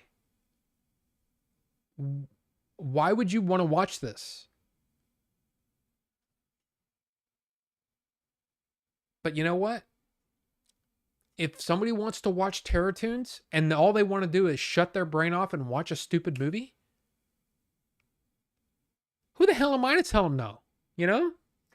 So, and maybe that's I think that's what that person was trying to say is, hey, I'm a little younger. I think that I have this level of knowledge that is important for everybody to know, and everybody should know how smart I am. So everybody should listen to me. And that if I say that a movie's bad, you should listen to me and let it be criticized. And then turning it around and saying, if you tell me that you just want to enjoy things, you're toxic. No, you're an asshole. And why do I know he's an asshole? Because I used to be that asshole. I used to do that exact thing. I used to try to talk people into not liking things.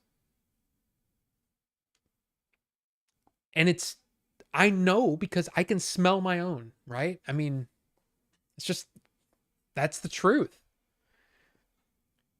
I still, man, I still, every now and then, I'll see something and I'll go, why? Okay, Smurfs. Why does that movie exist? Oh, yeah, money, right? But man, if somebody came to me and said, man, I really watched Smurfs and I really liked it, I'd go, today, I'd go, all right, well, I'm glad you enjoyed it. That's what I say. Before, I would say, what are you, an idiot? What are you, stupid? Did you eat paint chips as a kid? I mean, seriously, what's wrong with you that you like that movie? I don't do that anymore. I let people enjoy what they want to enjoy. As long as you're not hurting me, who gives a shit? But there you go. Watching a movie for the specific purpose of hating it is an odd state of mind, maybe even a mentally irregular state. You're not wrong, Steve. You're not wrong. KP Sinti, didn't you do the same thing when I brought up that Ghostbusters 2016 and I said I liked it? I might have. But here's the thing. I'm not perfect. So here's the thing. I dislike that movie on a molecular level. Like I almost despise the fact that it still exists. But again, my job as a reviewer, thankfully I wasn't reviewing movies at that time because it would have gotten ugly. I'm just going to say it. It would have gotten ugly. That would have been one where I would have had the look of anguish on my face in the thumbnail. You know what I mean? But here's the thing. If you enjoy it, what do I or any of the guys, the other people in this chat or anybody on the internet, anybody period, none of that matters.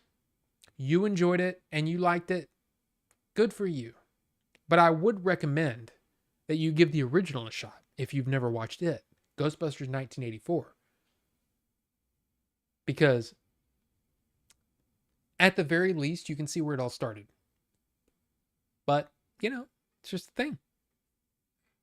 Maybe you would enjoy the adult prawn parody, Geranal Pork 4. Probably, I mean, maybe. But probably not. And Carbonite, welcome. I didn't even see you there. Welcome. And my name is Rob, not Rod. I know it was just a mistake. That whole thing, that whole change my mind thread feels toxic from the small sampling you read to us. The interwebs has made everyone an expert and turned them into critics with a soapbox. Well, that's the internet. And again, people have monetized hatred. Their hatred of things. So maybe think about it like this. I need a wristwatch. I could buy a Casio or I could buy a Rolex. The critics would shit on me for buying a Casio because it's so basic, but all I needed to do is tell time. Hey, you do the thing, man. You want to buy a Casio? I mean, look, Rufus the Red has been talking about his Casios. You know, he just bought the Casio, like a whole collection of Casio calculator watches. And I look at that and I go, I couldn't use that. I don't need that. I don't really like wearing my watch, period. But I have an Apple Watch, so I kind of have a calculator watch. So I don't really need it. But hey, more for him. You know what I'm saying? More for him. I'm sorry, KP Senti. He was correct on that one. You have it on your PC, KP Senti. Well, you need to watch that. You really need to watch that original. You know, because it's a comedy classic. And at least at the very least, you can see where it all started. You know? Ghostbusters 2. Look, I know that old Game Dave loves that Ghostbusters 2, but that movie is not very good, in my opinion. So, there you go. Don't let that nasty Rob bully you into not liking things. I might have slipped and said, wow, what a piece of trash that movie is. But a lot of times I'll say things without thinking about the fact that there might be somebody that likes it in the chat. Because, well, that's just human nature. You just say your opinion.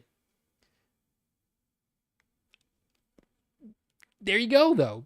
If you like it, like it. Bougie ass Apple Watch customer over there. I mean, look.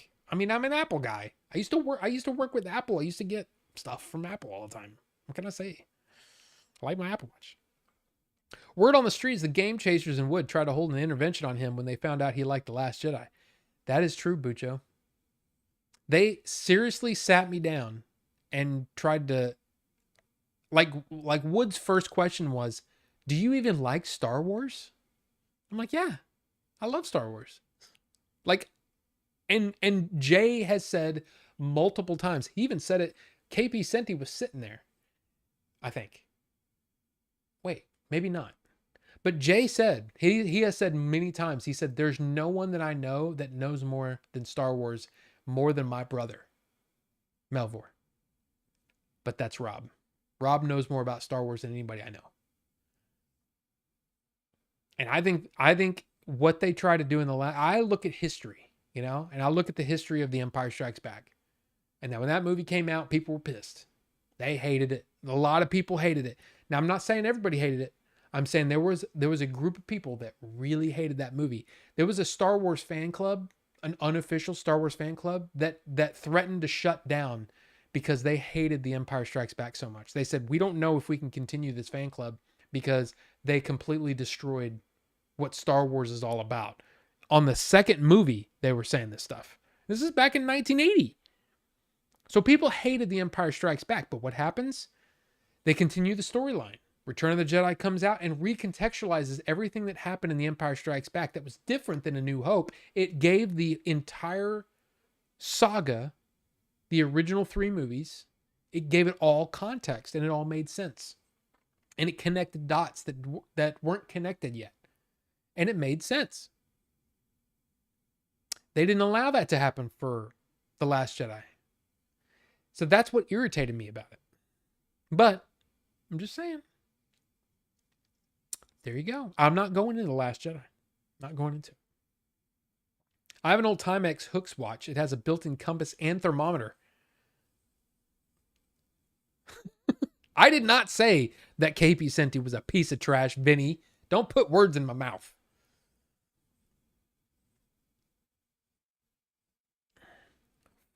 A live host tells me I need to watch a movie. This happened like 6 years ago with Fargo. Did you like Fargo? Did you like it though? Oh man, Fargo is a great movie. Love that movie.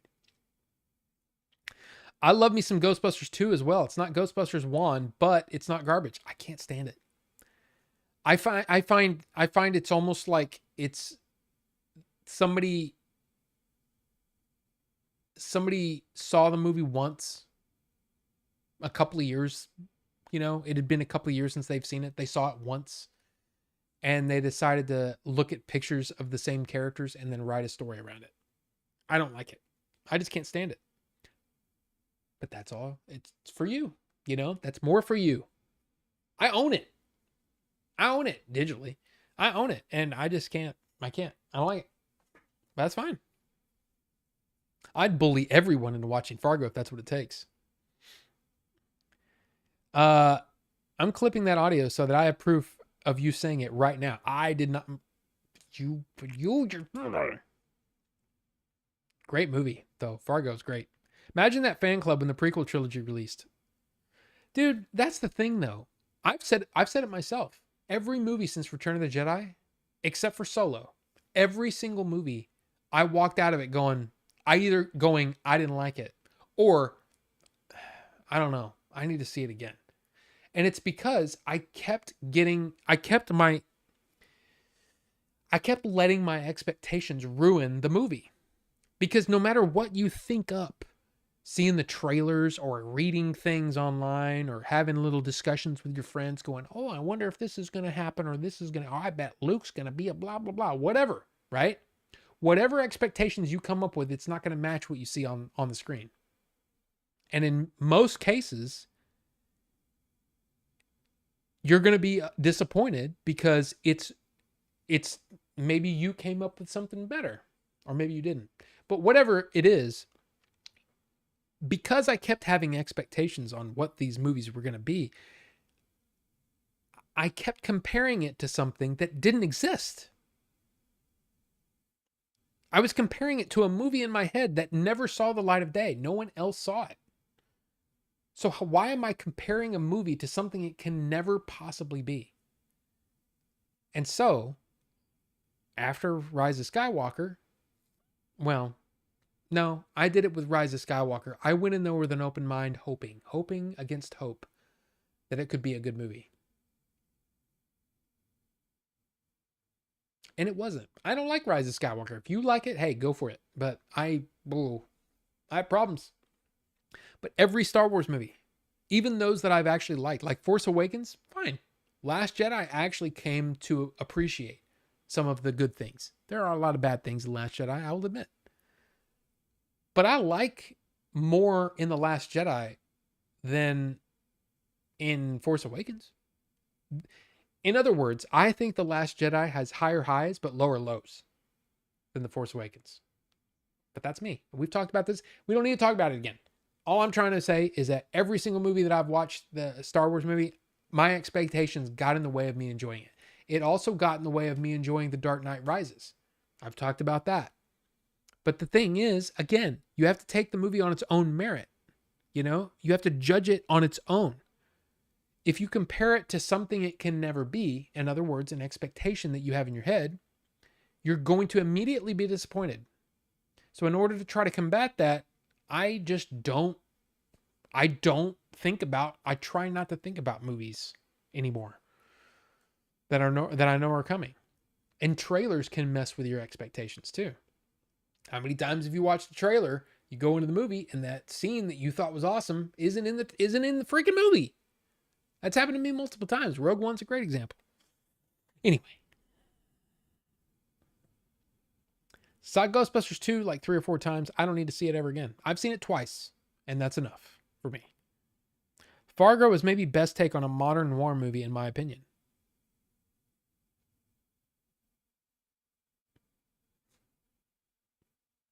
Interesting. I've never really thought of it that way, but not bad. Not bad. The Coens are so dang good at incorporating noir-type influences into their movies. The Big Lebowski and No Country for Old Men are kind of riffs on noir too. Exactly. Exactly. And honestly, Lost Highway is kind of a noir horror movie in a weird way. It's cool.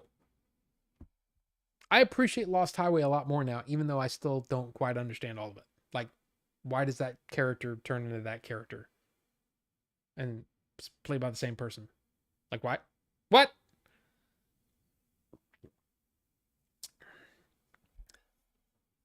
They include scenes in a trailer that isn't in the movie? Crazy. Well, that's what happens, is that I don't know how many people know this, but in most cases, the director, the studio even, they don't cut the trailer.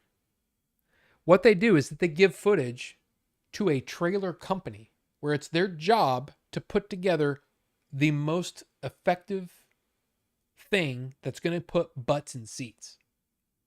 And what happens is they get that footage early. So what ends up happening is, in some cases, they haven't finished editing the movie yet.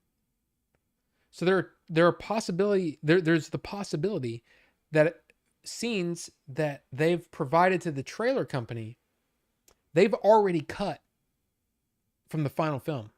It happens all the time.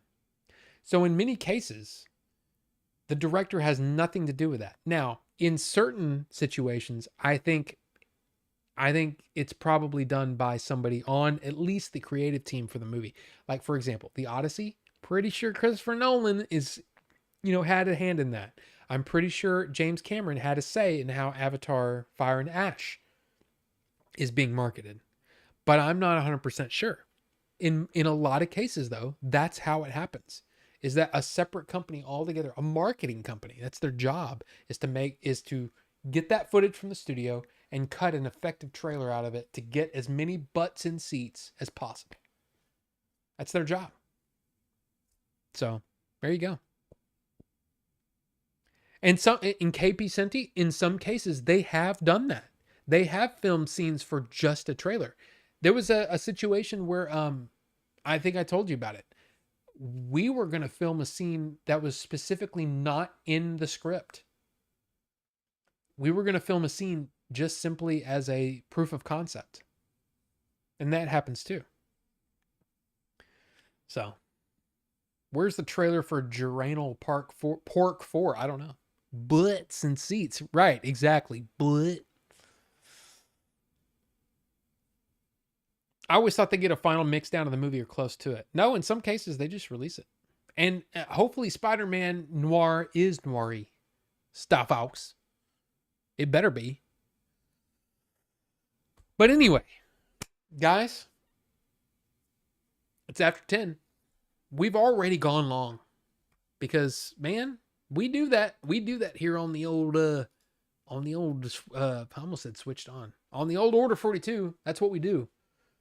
Sometimes we just go long, So what we're going to do is we're going to open up the Discord and we're going to jump in the voice channel. In fact, look at that. Star Fox is already there waiting.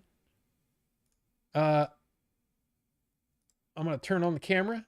Here we go. We're already on. We're ready to go. So, guys, if you would like to continue, and it doesn't have to be this conversation. We can just talk about whatever. For some reason, I just started talking like that. But thanks again, guys, for the strawberry banana. Oh, there he is. The strawberry banana milkshake, which not really a lot of milkshake, but still pretty good. But Frodis Boy, enjoy, fellers. Good show. Hey, thank you. And thank you all for being here. I don't say this enough, but man, I just appreciate anybody that comes in and hangs out with me. I just think it's cool and it's fun. So thank you. I appreciate it.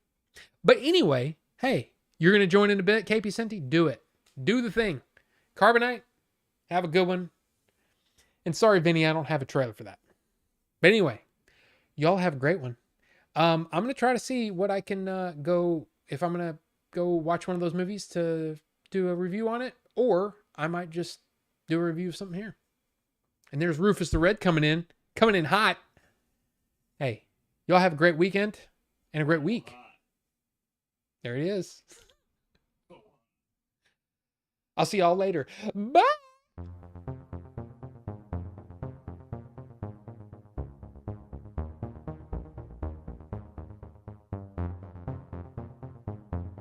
Bye, Bucho.